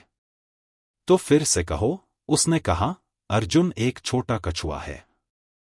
अच्छा, अर्जुन एक छोटा कछुआ है, काले संप्रदाय के शिष्य ने कहा। मिस मेंग लगभग हंस पड़ी और बोली, अर्जुन एक बदबूदार लकड़ी का टुकड़ा है, जिसकी आंखें नहीं हैं और वह नहीं जानता कि उसके लिए क्या अच्छा है। अर्जुन ने मंच के नीचे गहरी सांस ली। उसने खुद को शांत करने की पूरी कोशिश की। उसे शांत होना ही था। ज़ुआनज़ोंग संप्रदाय के शिष्यों को भी लगा कि यह दिलचस्प है, इसलिए उन्होंने भी इसका अनुसरण किया। मिस मेंग ने अपना मुंह ढक लिया और चेहरे पर से घूंघट हटाने से पहले काफी देर तक मुस्कुराती रहीं। एक पल हर कोई अर्जुन की ताकत से हैरान था, लेकिन अगले ही पल हर कोई मिस मेंग की सुंदरता से दंग रह गया। अर्जुन भी दंग रह गया। यह ड्रीम तितली 17 या 18 साल की लग रही थी, इसलिए वह उत्सुकता से खुद को रोक नहीं सका। इस चुड़ैल की उम्र इच्छानुसार कैसे बदल सकती है? बहुत सुंदर, बहुत सुंदर। स्वर्गीय गहन संप्रदाय के शिष्यों की आंखें खुली हुई थीं, और वे जो कुछ देख रहे थे उससे वे सभी मंत्रमुग्ध थे। अन्य 4 स्वर्गीय गहन संप्रदाय के शिष्यों में से एक ने खांसते हुए कहा, वरिष्ठ भाई अर्जुन, अब समय आ गया है कि हम काम पर लग जाएं। जब नकली अर्जुन ने यह सुना, तो उसने अफसोस से अपना सिर हिलाया और कहा, मिस मेंग, हम एक दूसरे दिन मिलेंगे। जब समय आएगा तो मैं आपके साथ सेंट्रल प्लेन्स के बारे में अच्छी बातचीत करूंगा। यह बहुत खूबसूरत है। इतना कहकर वे पांचों चले गए। अर्जुन का दिल तेजी से धड़कने लगा और वह चुपचाप उसके पीछे चलने वाला था। हालांकि मिस मेंग मंच से नीचे उतरकर अर्जुन के पास आईं और बोली, युवा मास्टर, मैं लंबे समय से आप पर ध्यान दे रही हूं। आज रात आप मेरे साथ आ सकते हैं। जाने दो, अर्जुन ने धीमी आवाज में चिल्लाया, मुझे काम निपटाना है। मिस मेंग तियान्युआन की 5वीं परत की विशेषज्ञ थी। उसने अर्जुन के शरीर में केवल ईविल ड्रैगन क्यूई का एक धागा इंजेक्ट किया, फिर अर्जुन को नियंत्रित किया और अर्जुन को फॉरगॉटन टाउनशिप मंडप में खींच लिया। चेन हेंग ने प्रशंसा की और ताली बजाई। अच्छा, भाई जियांग बहुत भाग्यशाली है। अन्य सभी दर्शक आहें भरने लगे। इस समय फॉरगॉटन टाउनशिप पेवेलियन में अन्य लड़कियां फिर से आईं और बोलीं, हम लोगों को चुनना शुरू कर रहे हैं। आज हम केवल मार्शल आर्ट प्रतिभा वाले लोगों को चुनते हैं और हम युवा लोगों को चाहते हैं। जो कोई भी चुना जाता है वह रात का निःशुल्क आनंद ले सकता है। मंच के नीचे खड़े पुरुष फिर से उत्साह से जयकारे लगाने लगे। इससे कोई फर्क नहीं पड़ता कि उनके पास मिस ड्रीम नहीं थी। वहां कुछ महिलाएं भी थीं। फॉरगॉटन टाउनशिप पेवेलियन के एक शयन कक्ष में बॉर्डर को बहुत गर्मजोशी से सजाया गया था, जिसमें गुलाबी रंग का बिस्तर था और दोनों तरफ पर्दे लटक रहे थे। मुझे छोड़ दो, तुम चुड़ैल हो। अर्जुन और ड्रीम बटरफ्लाई एक नवविवाहित जोड़े की तरह बिस्तर पर एक दूसरे के बगल में बैठे थे। सपनों की तितली मुस्कुराई और अर्जुन के कंधे पर हाथ रखा। उसने अर्जुन के कान में सांस छोड़ते हुए कहा, अच्छा भाई, क्या तुम्हें लगता है कि यह भाग्य है? तुम मुझे देखने के लिए पश्चिमी क्षेत्रों तक आए हो? मेरे ख्याल से यू लाओ ने उस समय तुम्हारे लिए लाल रस्सी खींची है। उसे हम दोनों पर दया भी आती है। अर्जुन ने गुस्से से कहा, राक्षसी, बकवास मत करो। मुझे इस समय एक गंभीर मामला निपटाना है। जल्दी से मुझे छोड़ दो, नहीं तो वे 5 लोग भाग जाएंगे। मेंग डाई ने आह भरते हुए कहा, तो क्या हुआ अगर तुम उन तक पहुंच गए? उन 5 लोगों के पास तुमसे ज्यादा साधना का आधार है। अगर मैं तुम्हें जाने दूं, तो क्या मैं तुम्हें मरने नहीं दूंगा? आह, अगर तुम मेरे साथ उस नकली अर्जुन की तरह अच्छे हो तो मैं संतुष्ट हो जाऊंगा। अर्जुन को उसके द्वारा रोका गया था, इसलिए वह केवल मन ही मन यह कह सका कि उसका भाग्य प्रतिकूल है और कहा, वास्तव में तुम क्या करना चाहते हो? मेंग डाई ने अर्जुन के कपड़ों का कोना पकड़ा और कहा, देखो, क्या यह जगह एक नए घर की तरह दिखती है? चलो यहीं शादी कर लेते हैं। हालांकि मैं फॉरगॉटन होम टाउन पेवेलियन की नेता की भूमिका निभाती हूं, लेकिन मैं हमेशा से कुंवारी रही हूं। मैं उन बदबूदार पुरुषों को मुझे छूने नहीं दूंगी। अच्छा बड़े भाई, बस मुझे यह करने दो। अगर तुम मुझसे शादी करोगे तो मैं जीवन भर तुम्हारे साथ अच्छा व्यवहार करूंगी और तुम्हारी आज्ञाकारी रहूंगी। अर्जुन ने भौहें सिकोड़ते हुए कहा, क्या तुम पागल हो? मैंने हमेशा तुम्हें परेशान किया है, लेकिन तुम अब भी मुझे पसंद करते हो। इसके अलावा अब वह घर नवविवाहित घर जैसा नहीं दिखता। यह फॉरगॉटन टाउनशिप पेवेलियन था, खासकर जब रात पहले से ही अंधेरी थी। पूरा फॉरगॉटन टाउनशिप पेवेलियन हंफती और चिल्लाती महिलाओं से भरा हुआ था। माहौल बेहद अजीब था। मेंग डाई थोड़ा शर्मा गई और चिपचिपी आवाज में बोली, यह अच्छा नहीं है। सुनो, मेरी बहनें कितनी खुश हैं। हम भी क्यों नहीं आते? अर्जुन का चेहरा काला पड़ गया और उसने कहा, यदि तुम बकवास करना जारी रखोगी तो मुझे तुम्हारे खिलाफ जाने के लिए दोष मत दो। स्वप्न तितली ने अपने होठों को सिकोड़ते हुए कहा, बदबूदार लकड़ी, सड़ी हुई लकड़ी, पिल्ला, छोटा कछुआ। मुझे आपसे पूछना है, अर्जुन ने गहरी आवाज में कहा, अभी मैंने बाहर से सुना है कि जब तक आप मार्शल आर्ट प्रतिभा वाले युवा हैं तो आप मुफ्त में आ सकते हैं। क्या तुमने अपना मन बदल लिया है? मेंग डाई बहुत खुश थी और अर्जुन के कपड़े उतारने ही वाली थी। अर्जुन ने कहा, मैं आपसे फिर से पूछूंगा, क्या आपके स्वर्गीय शैतानी धर्म ने उस युवक को शराबी अमर मंडप से दूर ले जाया था? मेंग डाई ने एक पल सोचा और कहा, मुझे इस बारे में नहीं पता। शायद यह दूसरी लड़कियों ने किया होगा। रुको, मैं तुम्हें पूछने में मदद करती हूं। जैसे ही वह बोल रहा था, स्वप्न तितली हवा के झोंके की तरह उड़ गई और एक कप चाय से भी कम समय में वापस तैरकर आ गई। सचमुच, उसने कहा। अर्जुन ने भौहें सिकोड़ते हुए कहा, यह तो अजीब है, आपने कितने ले लिए? इसका उद्देश्य क्या है? स्वप्न तितली ने कहा, कुछ दिन पहले शराबी स्वप्न मंडप से 1 दर्जन या उससे अधिक छोटे लड़के चुपके से भाग गए और यहाँ की लड़कियों ने उन्हें धोखा देकर भगा दिया। उन्होंने उन्हें वापस नहीं रखा। चिंता मत करो, मैं सिर्फ अपने वंशजों के पालन पोषण के लिए उनके बीज उधार लेना चाहता हूं। कुछ स्पष्टीकरण के बाद यह पता चला कि स्वर्गीय शैतान धर्म अक्सर अच्छी मार्शल आर्ट प्रतिभा वाले युवा लोगों को पकड़ लेता था। इन युवाओं को स्वर्गीय शैतान धर्म की महिलाओं के साथ मिला देता था और फिर उन्हें मार देता था। उन महिलाओं द्वारा बच्चों को जन्म देने के बाद ये बच्चे स्वर्गीय शैतान पंथ की अगली पीढ़ी के लक्ष्य बन जाते थे। स्वर्गीय शैतान पंथ के सदस्य स्वर्गीय शैतान पंथ के प्रति अत्यंत वफादार थे। इसका कारण यह था कि वे स्वर्गीय शैतान पंथ में पले बड़े थे और उनका दिमाग खराब कर दिया गया था। अर्जुन की आंखें आश्चर्य से चौड़ी हो गईं। 13 या 14 साल के छोटे लड़कों, तुम सभी को बीज छीनकर उधार लेना होगा। जल्दी से उन्हें जाने दो। स्वप्न तितली ने आंखें घुमाईं, बस जाने दो। तुम इतने उग्र क्यों हो? अच्छा नहीं। अर्जुन को अचानक कुछ याद आया और उसने कहा, शराबी अमर भवन में राक्षसी ऊर्जा है। आपने उनमें से केवल 1 दर्जन को धोखा दिया। बाकी को राक्षसों ने ले लिया होगा। जल्दी से मुझे जाने दो। यदि आप और इंतजार करेंगे तो बाकी बच्चे पीड़ित होंगे। मेंगडाई ने गुस्से से अर्जुन के कंधे पर थप्पड़ मारा।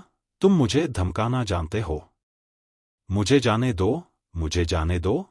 चलो जल्दी करो और निकल जाओ ताकि तुम मुझे मौत के घाट न उतार दो। जैसे ही वह बोल रही थी, स्वप्न तितली ने युआन क्यूई को चूस लिया जिसने अर्जुन को बांध रखा था। अर्जुन ने तुरंत खिड़की से बाहर झांका और एक वाक्य छोड़ा, जिस बच्चे को तुमने धोखा दिया है उसे शराबी अमर भवन में वापस भेज दो। मेंगडाई बिस्तर पर उदास होकर बैठ गई, लेकिन उसने अपनी आंखें घुमाई और हंसी। मैंने वादा किया था कि मैं इसे जाने दूंगी, लेकिन मैंने यह नहीं बताया कि कब। अर्जुन, मैं उन्हें 10 साल के लिए फंसाने जा रहा हूं। मुझे लगता है कि तुम्हें आज्ञाकारी होकर वापस आना चाहिए और मुझसे विनती करनी चाहिए। हुम्फ। अध्याय 357 8 भुजाओं वाला स्वर्गीय याओ। अर्जुन नशे में धुत अमर मंडप में वापस आ गया। वह उस कमरे में गया जहां बच्चे पिछवाड़े में सो रहे थे और पाया कि युवाओं का समूह अभी भी सो रहा था। उसने अपनी आंखें घुमाईं और पाया कि उनमें से काफी संख्या में थे। तभी उसे राहत महसूस हुई। उसने अपना सिर ऊपर उठाकर कोने में छोड़े गए राक्षसी आभा के धुंधले अवशेषों को देखा। वे बहुत पतले और लगभग अदृश्य थे। अर्जुन चुपचाप बैठ गया और इंतजार करने लगा। उसी समय उसने 9 पवित्रता ब्रह्मांड कौशल को प्रसारित करना शुरू कर दिया। यह तकनीक व्यक्ति के शरीर को मजबूत कर सकती है और मार्शल कलाकारों में चौतरफा सुधार ला सकती है। 9 पवित्रताओं के पहले से 9वें स्तर तक पूरे चक्र तक घूमने के बाद व्यक्ति अपनी ताकत को और भी बढ़ा सकता है। यह वृद्धि व्यावहारिक रूप से असीमित थी।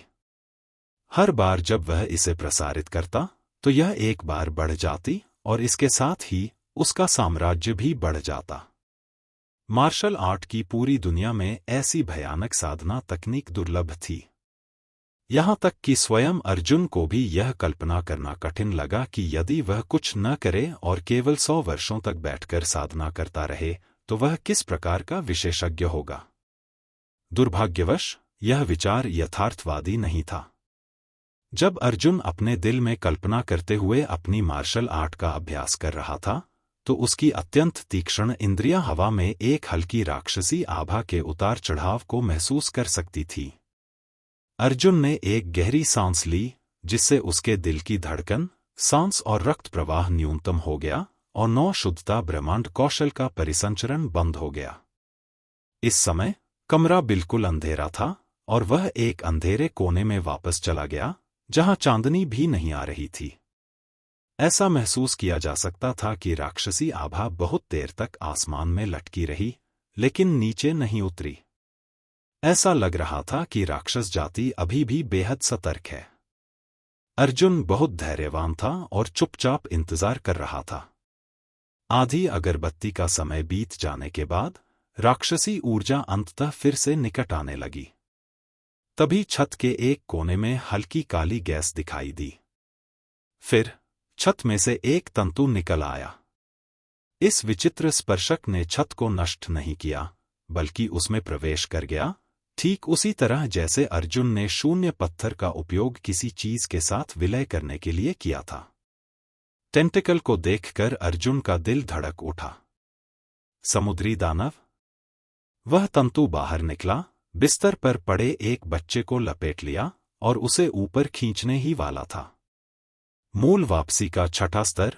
अर्जुन ने राक्षसी आभा के अनुसार राक्षस जाति के दायरे का आकलन किया और चुपचाप खिड़की से बाहर निकल गया। फिर उसने छत के चारों ओर चक्कर लगाया। उसने रात्रि आकाश में एक ऑक्टोपस जैसा, किंतु ऑक्टोपस जैसा न दिखने वाला राक्षस तैरता हुआ देखा। इस चीज का सिर बहुत बड़ा और गोल था। इसके सिर पर उभरे हुए उभार थे और 6 जोड़ी आंखें थीं जो इसके सिर, सामने के चेहरे और पीछे के सिर पर फैली हुई थी। सिर के नीचे 8 तंतु थे। ऑक्टोपस के तंतु से अलग इसके तंतु पर कोई चूसने वाला नहीं था, केवल मुलायम काले बालों की एक परत थी। अर्जुन की राक्षसी जानवरों और राक्षस जातियों के बारे में समझ कभी भी गहरी नहीं रही थी। वह केवल सबसे परिचित और क्लासिक राक्षसी जानवरों और राक्षस जातियों को ही जानता था। यह पहली बार था जब उसने अपने सामने ऐसी कोई चीज देखी थी। वह चीज बच्चे को चुराने में पूरी तरह से लीन थी। अर्जुन ने 3 सेकंड तक उसे देखने के बाद अचानक अर्जुन के अस्तित्व का एहसास किया। वह उस प्राणी ने एक अजीब सी चीख मारी और तुरंत ही बच्चे को अपने तंबू पर लिटा दिया और दूर भाग गया। यह जीव भागते समय आसमान में नहीं उड़ा, बल्कि तैर गया। इसके 8 तंतु एक घेरा बनाते थे और जैसे ही इसने अपना शरीर पीछे खींचा, यह कई 100 मीटर दूर भाग गया। अर्जुन ने अपने युआन क्यू पंख फैलाए और तेजी से उसका पीछा करने के लिए अपने पंख फड़फड़ाए। राक्षस, तुम्हें आत्मसमर्पण कर देना चाहिए और पकड़ लिया जाना चाहिए। अर्जुन के पंखों पर बिजली चमक उठी जैसे ही वह थोड़ी दूर तक दौड़ा और एक पल में राक्षस को पकड़ लिया। यह देखकर कि राक्षस बच नहीं सकता, उसने अपना एक तंतु उठाया और अर्जुन पर भयंकर वार किया। टेंटिकल मूल रूप से बहुत नरम था, लेकिन जब उसने हमला किया तो वह अतुलनीय रूप से कठोर हो गया, एक तेज तलवार की तरह। जब टेंटिकल अर्जुन की ओर बढ़ा तो उसने वास्तव में हवा के माध्यम से टूटने की आवाज को हवा में फैला दिया। अर्जुन का इरादा इस वस्तु के विवरण का परीक्षण करना था, इसलिए उसने ड्रैगन ब्लड सेबर निकाला।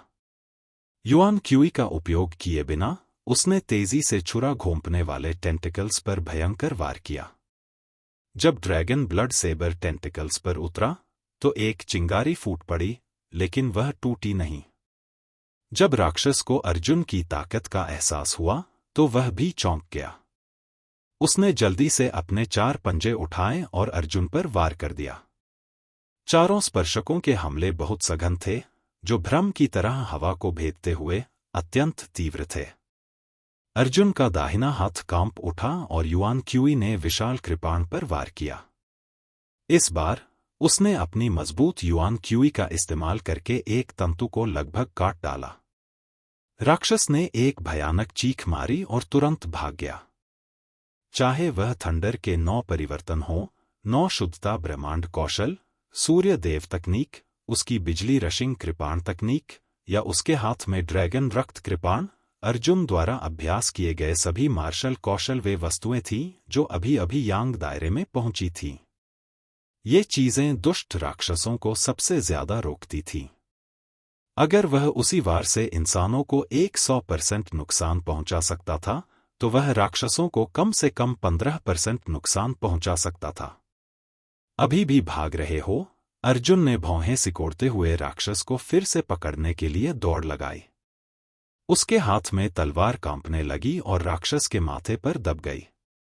राक्षस का पूरा शरीर भय से कांप उठा। जैसे जैसे उसका शरीर सिकुड़ता गया, वह एक बेहद बदसूरत आदमी में बदल गया। मास्टर, कृपया मेरी जान बख्श दीजिए। मैं दोबारा ऐसा करने की हिम्मत नहीं करूंगा। राक्षस आदमी हवा में घुटनों के बल बैठ गया और अर्जुन के सामने झुक गया। अर्जुन ने पूछा, आप वास्तव में कौन हैं? आपने बच्चे को क्यों छीन लिया? यह कुछ ऐसा था जिसे अर्जुन सबसे ज्यादा समझ नहीं पाया। स्वर्गीय शैतान धर्म ने प्रजनन के लिए प्रतिभाशाली बच्चों को धोखा दिया था, इसलिए यह समझ में आता था। लेकिन इस चीज ने खाने के लिए बच्चे को क्यों चुराया? फिर उच्च साधना क्षेत्र वाले मार्शल कलाकार को क्यों नहीं छीना? क्या उसे खाना ज्यादा फायदेमंद नहीं होगा? राक्षस ने कुछ भी छिपाने की हिम्मत नहीं की। वह जमीन पर घुटनों के बल बैठ गया और बार बार प्रणाम किया। उसने जवाब दिया, मैं एक युवा मानव का रक्त सार चूसना चाहता हूं। उन्होंने अभी तक सभी प्रकार की मानवीय तकनीकों का अभ्यास नहीं किया है, चाहे वह मार्शल आर्ट की नींव हो या रक्तसार की शुद्धता, वे सर्वोच्च हैं। तुम्हारी हिम्मत कैसे हुई? अर्जुन दहाड़कर चिल्लाया, क्या बाकी सभी बच्चे तुम्हारे कारण मर चुके हैं? राक्षस ने जल्दी से अपना सिर हिलाया, नहीं, मेरी हिम्मत नहीं है। मैं उन्हें चूसकर मरना बर्दाश्त नहीं कर सकता।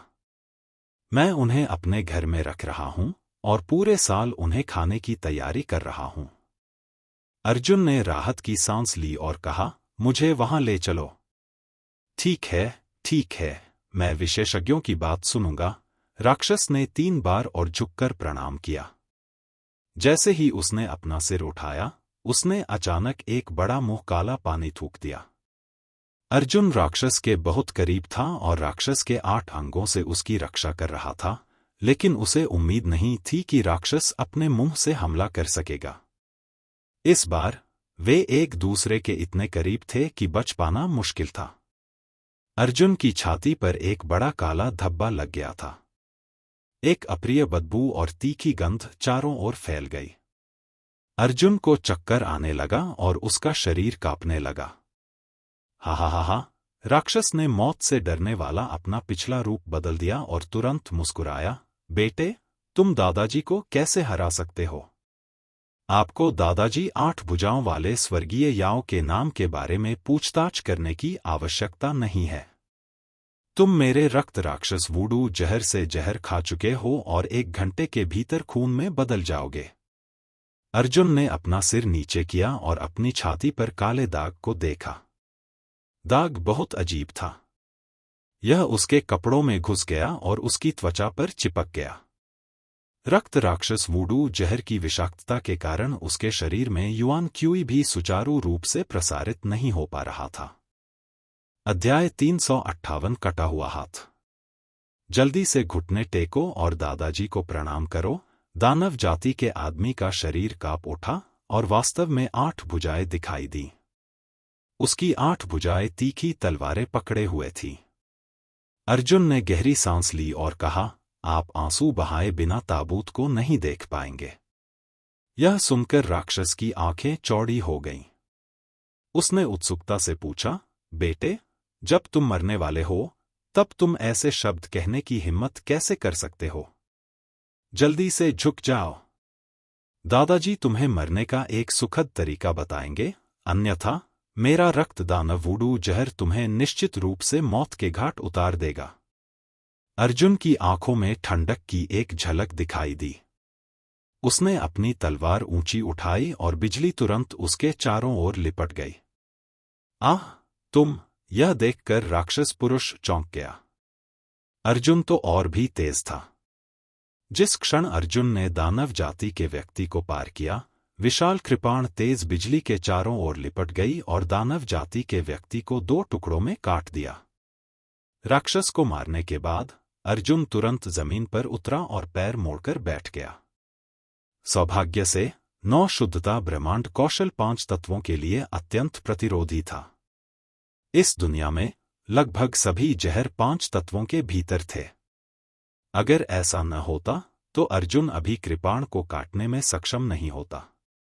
इस समय रक्त राक्षस वूडू जहर पहले ही अर्जुन की त्वचा में प्रवेश कर चुका था। अर्जुन ने तुरंत टियर 400 स्पिरिट्स की गोली निगल ली। यह बैशो सिटी के शरीर से मिली थी। कुल 10 गोलियां थीं।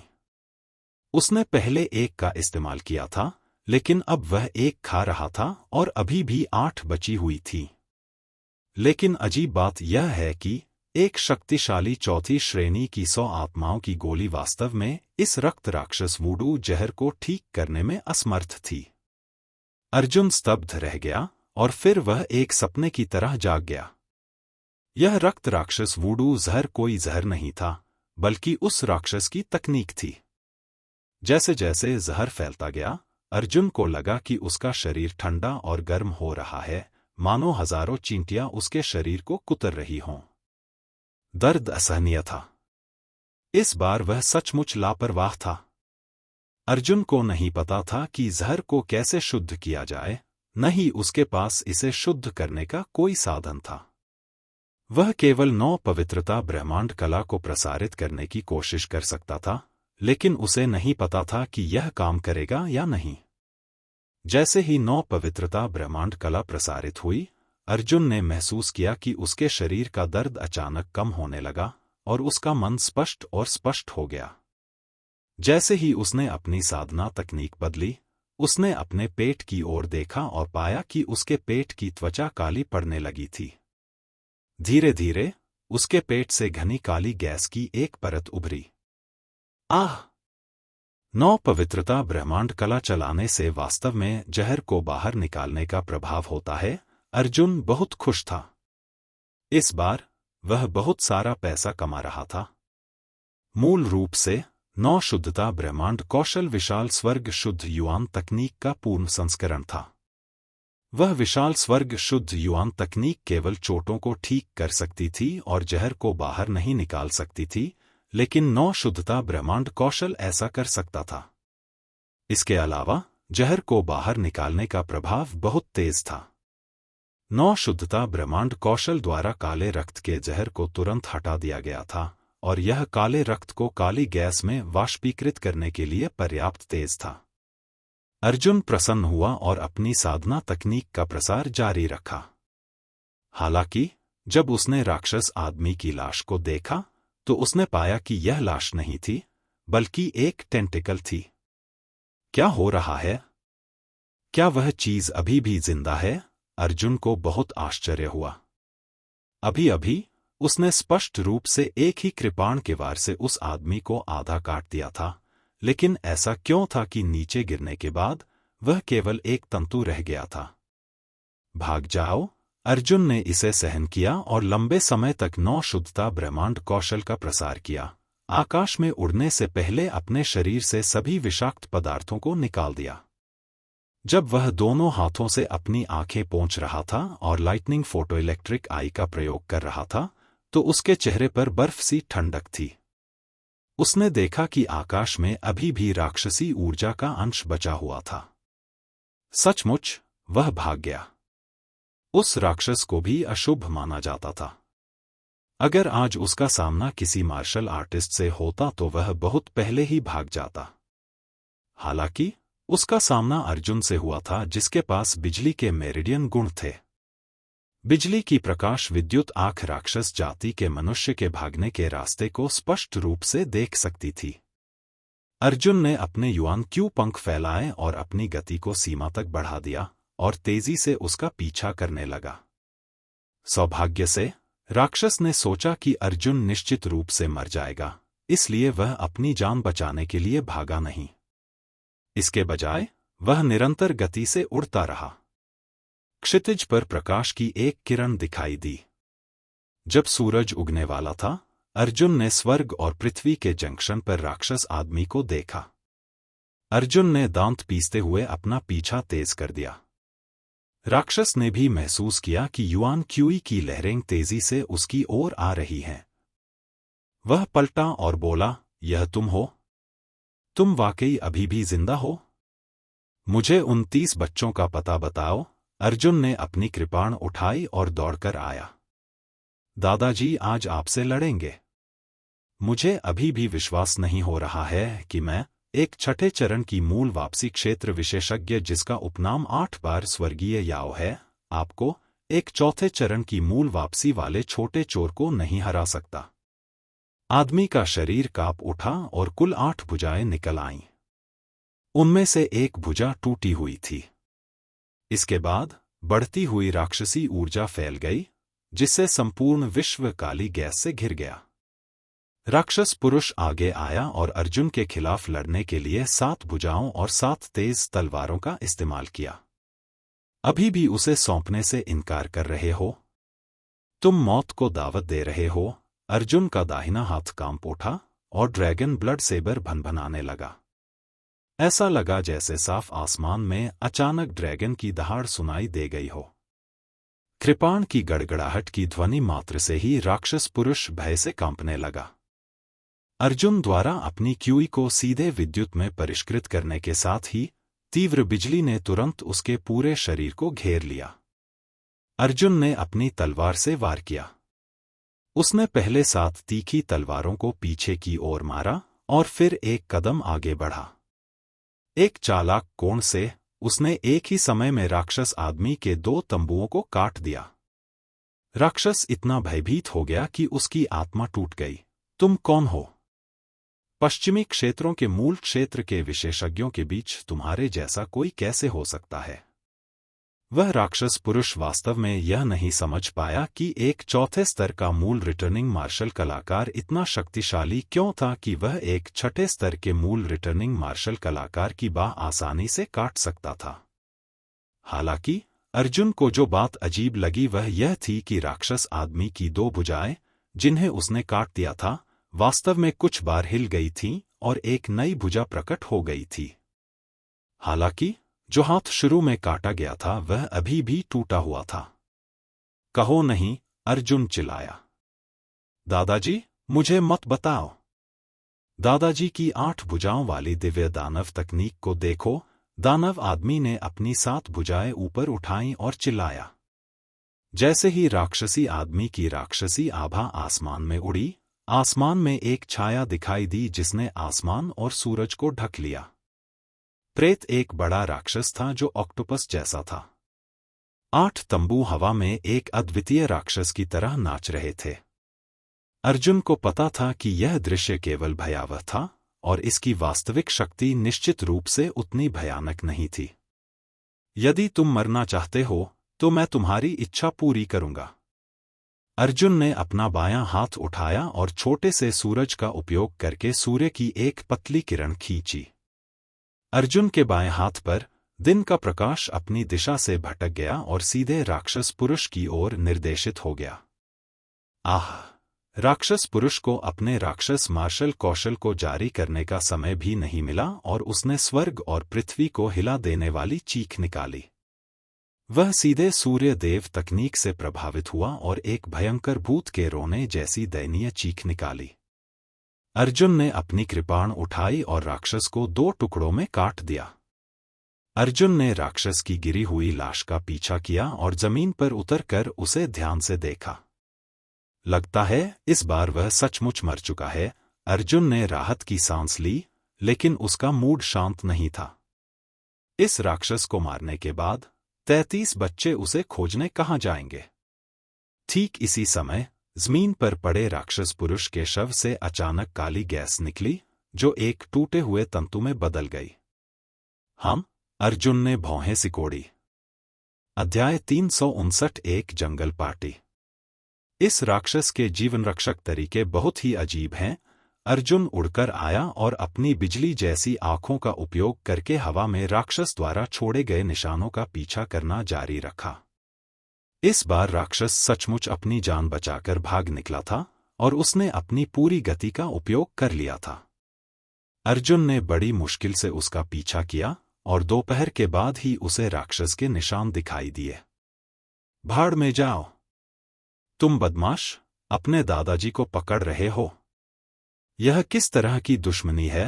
राक्षस को लगा कि अर्जुन फिर से आ रहा है और वह डर के मारे चिल्लाया। बदला लो मेरे स्वामी। यदि आप उन मानव बच्चों को मुझे नहीं सौंपेंगे तो मैं आपको एक एक करके मार डालूंगा। देखते हैं कि आप कितनी बार बच पाते हैं। अर्जुन चिल्लाया। भागते हुए राक्षस चिल्लाया, पीछा करना बंद करो, वे सभी बच्चे मर चुके हैं। अर्जुन का दिल कांप उठा और उसने गुस्से से कहा, तो तुम्हें मर जाना चाहिए। भले ही मैं क्षितिज तक तुम्हारा पीछा करूं, मैं तुम्हें हजारों टुकड़ों में काट दूंगा। राक्षस इतना भयभीत हो गया कि उसने जल्दी से कहा, दादाजी ने उन्हें नहीं मारा। दादाजी ने तुमसे झूठ बोला था। तुमने मुझे बेवकूफ बनाने की हिम्मत की। अर्जुन ने राक्षस का पीछा करते हुए 100 मीटर दूर जाकर हवा में कदम रखा। तुरंत उसके पैरों के नीचे युआन क्यूई फट गया, जिससे वह एक भ्रम में बदल गया और राक्षस की ओर भागा। राक्षस की 8 भुजाएं और उग आईं। इस बार उनमें से 2 भुजाएं टूटी हुई थीं। कुत्ते के बच्चे, दादाजी तुम्हें मार डालेंगे। राक्षस पुरुष ने अपना सिर ऊपर उठाया और मुंह से एक कश के साथ काली गैस थूक दी। शिकारी पक्षी अपनी दुम हिलाते हैं। अर्जुन ने उसका पीछा किया और क्षैतिज रूप से वार किया। एक विशाल अर्धचंद्राकार ब्लेड की रोशनी उसकी कृपाण से उड़ गई। राक्षस पुरुष ने शीघ्रता से 6 तीखी तलवारें निकाली, जिनमें से प्रत्येक राक्षसी आभा से भरी हुई थी। हालांकि उसकी राक्षसी ऊर्जा अर्जुन की युआन क्यू को रोकने में पूरी तरह से असमर्थ थी। उसे अर्जुन की कृपाण द्वारा बलपूर्वक काट दिया गया। यह तो कहना ही क्या कि उसकी 6 तीखी तलवारें उड़ गईं, उसकी 6 भुजाएं भी उसी समय काट दी गईं। आह! तुम कौन हो? राक्षस पुरुष चिल्लाया। हालांकि इस समय उसने जो काली गैस उगली थी, वह काले बादलों में संघनित हो गई और एक जोरदार आवाज के साथ वह काले पानी में परिवर्तित हो गई, जो आकाश से नीचे गिर गई। अर्जुन पहले से ही छिपा हुआ था, लेकिन काले पानी से ढका हुआ क्षेत्र बहुत चौड़ा था। यह 1000 मीटर लंबा था। भले ही अर्जुन ने छायादार सीढ़ियों का इस्तेमाल किया था, लेकिन वह ढके हुए क्षेत्र से बच नहीं पाया था। वह काले पानी में भीग गया था। अच्छा नहीं, यह फिर से ब्लड फिएंड वुडू जहर है। जियांग नान का दिल डूब गया। इससे पहले कि वह जहर से पूरी तरह से क्षत-विक्षत हो जाए, उसने समुद्र में जाने के लिए एजियो ड्रैगन स्ट्राइक का इस्तेमाल किया। राक्षस पुरुष ने अभी-अभी 6 नई भुजाओं को जन्म दिया था, जब वह इतना भयभीत हो गया कि उसने अपनी तीखी तलवार पकड़ ली और अर्जुन पर वार कर दिया। 1000 पूंछों से वार। काली राक्षसी ऊर्जा की 1000 से ज्यादा लड़ियां फैल गईं।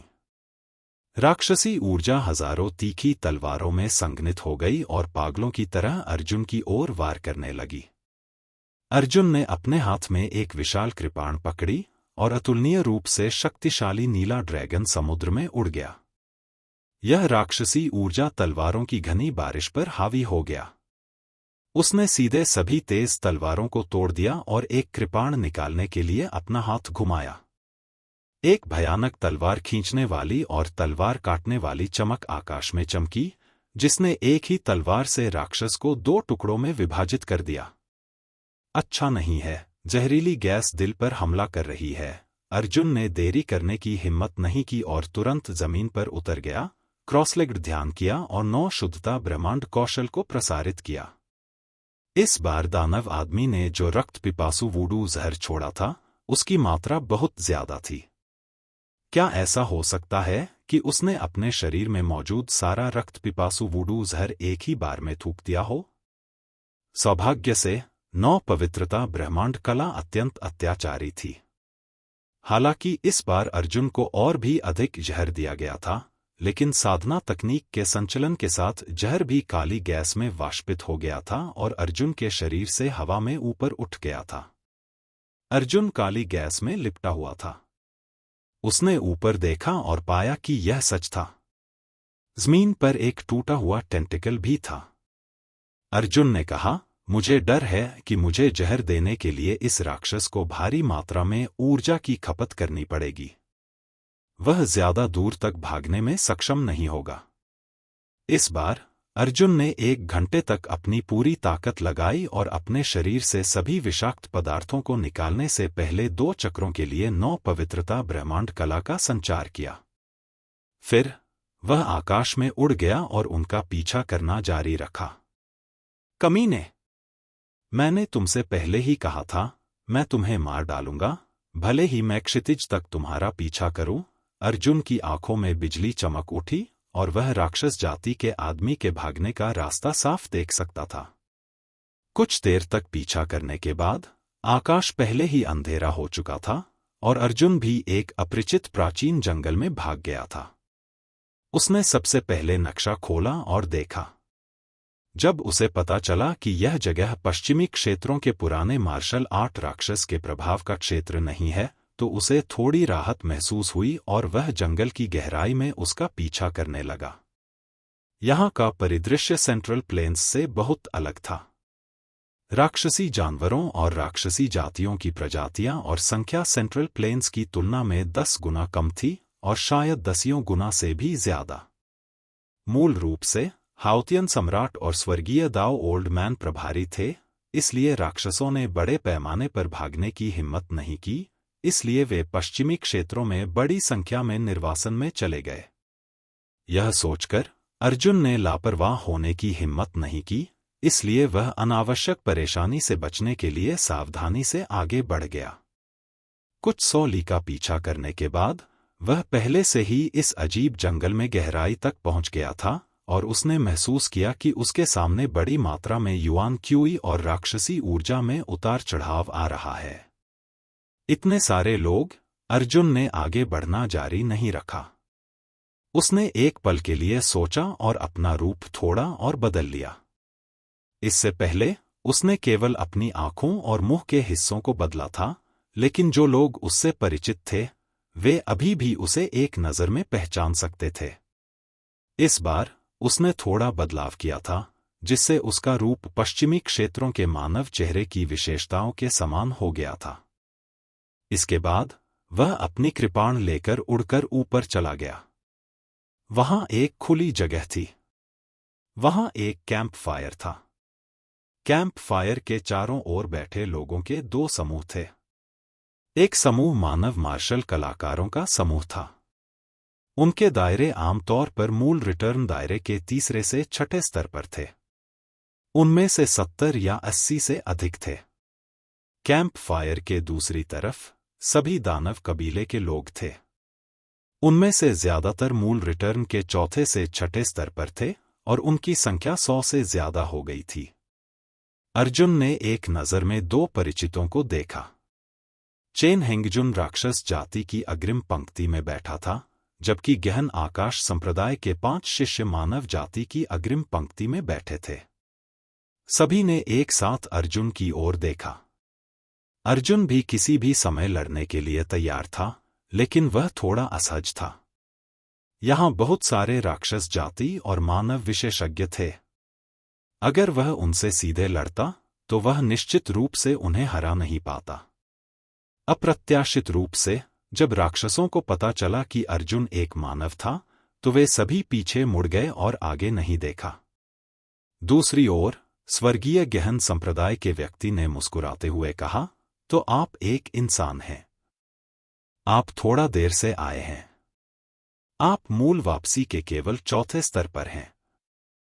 कृपया अंतिम पंक्ति में बैठें। अर्जुन का दिल धड़क उठा जब उसने खुद से सोचा, क्या वे यहां मिल रहे हैं? फिर वह चुपचाप पीछे की पंक्ति की ओर चला गया। उसी समय उसने राक्षस जाति की दिशा में देखा और 8 भुजाओं वाले स्वर्गीय याओ नामक व्यक्ति को पाया। अर्जुन उसे जानता था, लेकिन वह अर्जुन को पहचान नहीं पाया। सबसे पहले अर्जुन का रूप बदल गया था। दूसरे, अर्जुन के लंबे कपड़े युआन क्यूई उतार चढ़ाव को बिगाड़ सकते थे, जिससे राक्षस जाति के लिए उसे पहचानना असंभव हो जाता। हालांकि चेन हेंगजुन ने अर्जुन को सोच समझकर देखा। अर्जुन के बैठ जाने के बाद स्वर्गीय गहन संप्रदाय का प्रतिनिधित्व करने वाला व्यक्ति खड़ा हुआ और अपनी मुट्ठियां बांध ली। यह नीच हाओरन संप्रदाय अर्जुन, पश्चिमी क्षेत्रों के नायकों और वीरांगनाओं को चर्चा के लिए इकट्ठा करने के लिए पश्चिमी क्षेत्रों में आया है। राक्षस जाति की दिशा तुरंत बेचैन हो गई। राक्षस जाति की अग्रिम पंक्ति में मूल वापसी संप्रदाय के छठे स्तर का एक व्यक्ति खड़ा हुआ और चिल्लाया, हाओरन संप्रदाय के बच्चे, हमें भर्ती करने के लिए इतनी मेहनत करने की आपकी क्या योजना है? हमारी राक्षस जाति और हाओरन संप्रदाय हमेशा से ही विवादों में रहे हैं। दहाड़ दहाड़ राक्षसों के समूह ने अपनी भुजाएं ऊपर उठाईं और लगातार दहाड़ने लगे। जुआनजोंग आदमी मुस्कुराया और कहा, राक्षस जाति के दोस्तों, चिंता मत करो। मेरी बात धीरे से सुनो। हालांकि मैं, अर्जुन, हाओरन संप्रदाय का अनुयायी हूं, लेकिन मैं हमेशा अपने दिल में राक्षसों के प्रति दयालु रहा हूं। यह सभी के लिए मेरा शुभकामना उपहार है। बोलते समय उसने अपनी स्टोरेज रिंग को हिलाया और तीसरी श्रेणी की बॉडी टेम्परिंग पिल्स को जोर से जमीन पर छिड़क दिया।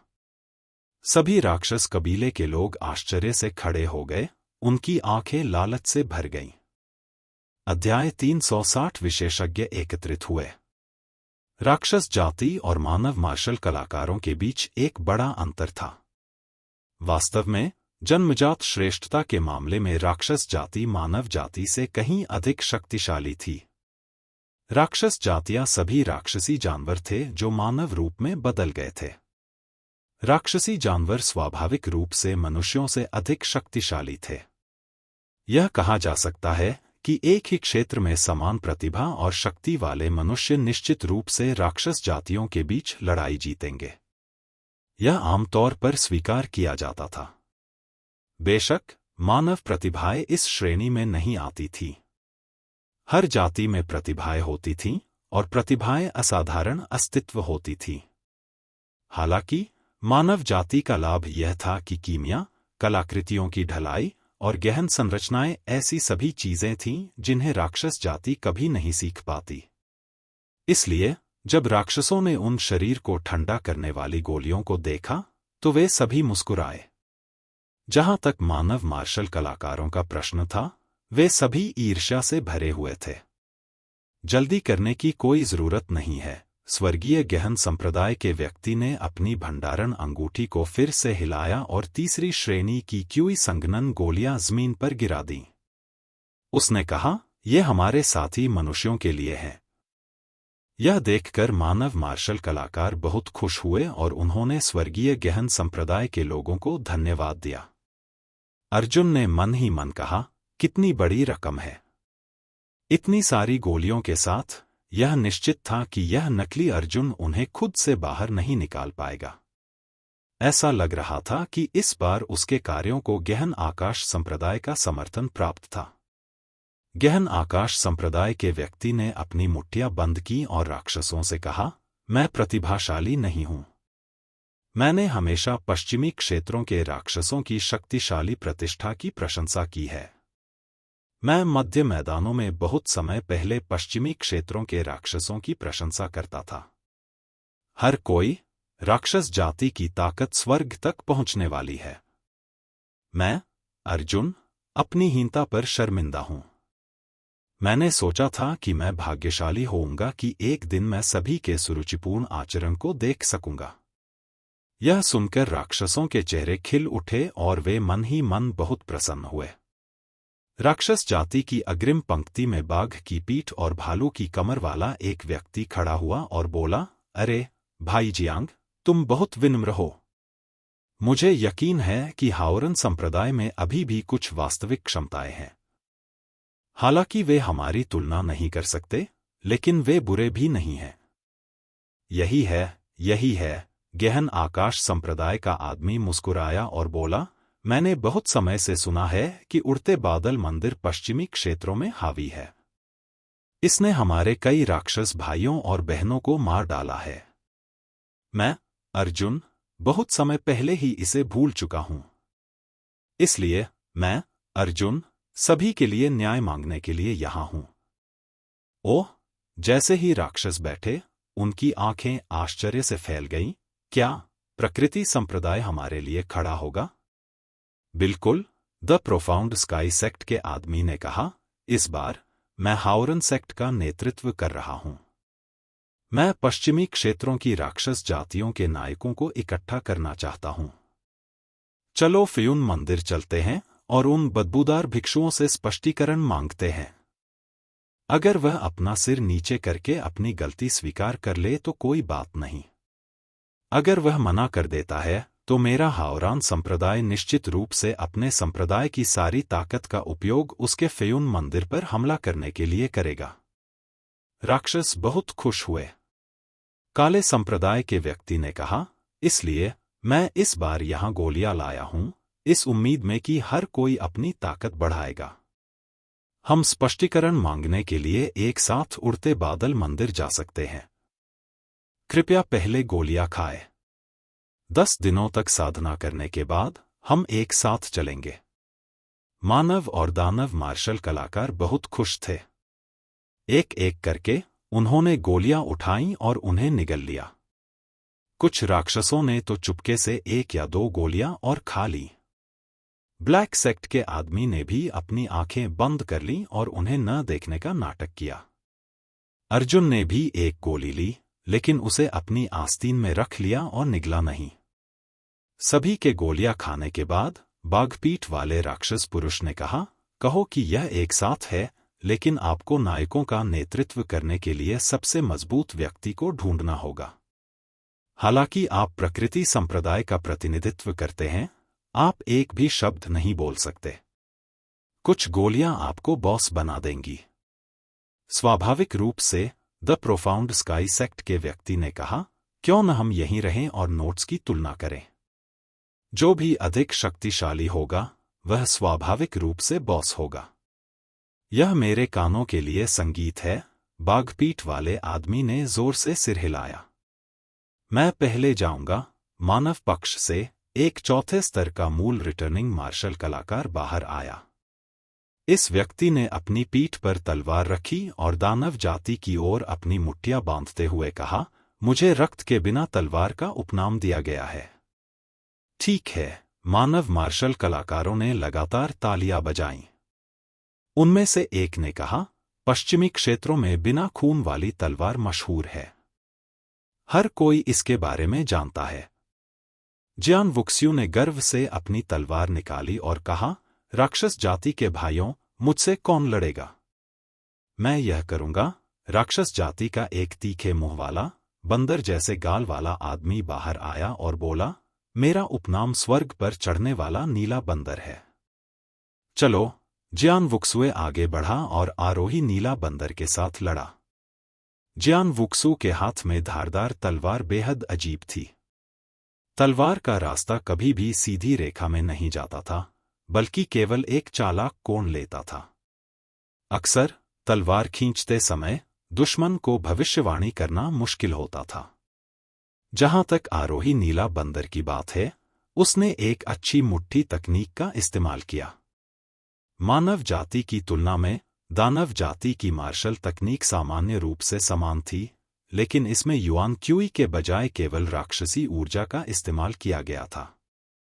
जियान वुक्स्यू के हाथ में लंबी तलवार ने वार किया और तलवार की रोशनी क्रॉस हो गई, जिससे आरोही एज्योर एप बार बार पीछे हट गया और लगभग कई बार तेज तलवार से मारा गया।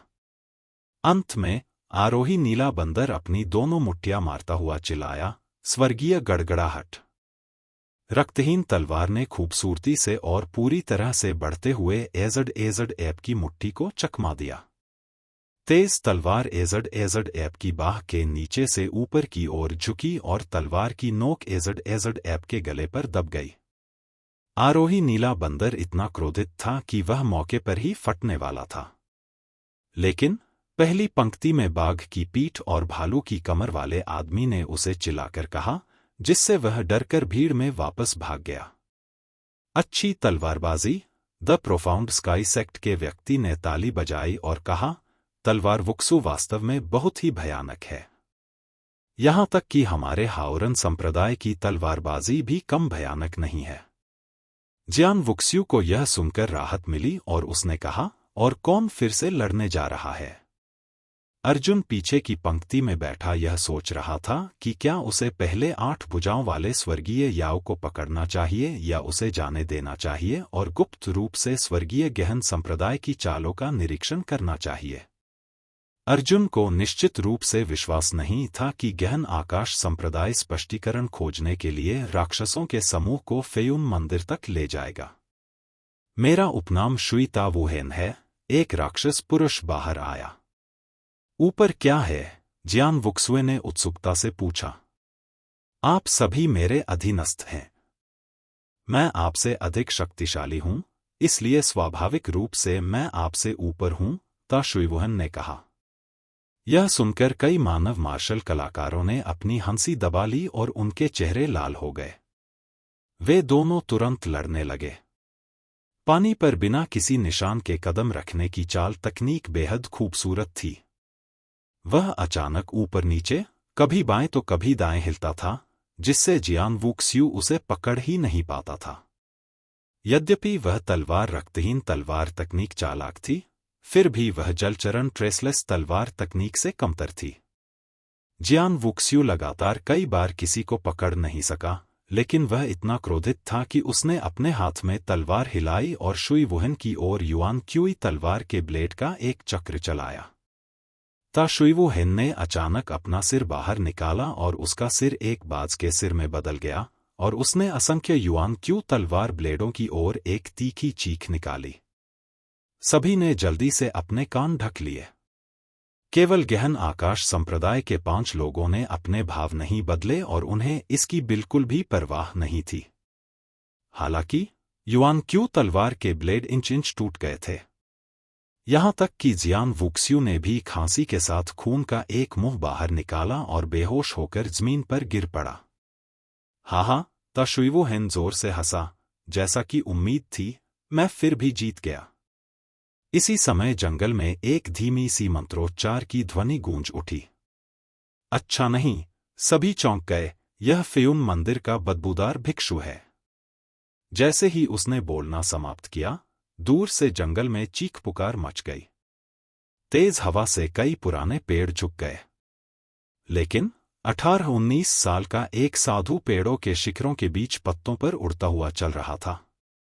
भिक्षु ने अपने हाथ में एक छड़ी पकड़ी हुई थी, उसका शरीर पवित्र प्रकाश में लिपटा हुआ था और वह धीरे धीरे आकाश से नीचे उतर रहा था।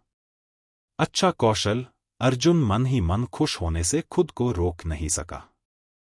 जब से उसे पता चला कि कोई उसका प्रतिरूपण कर रहा है और फेयुन मंदिर को उसके प्रति अपमानजनक बातें कहने के लिए मजबूर कर रहा है, तब से फेयुन मंदिर के प्रति अर्जुन का असंतोष लगभग समाप्त हो गया था।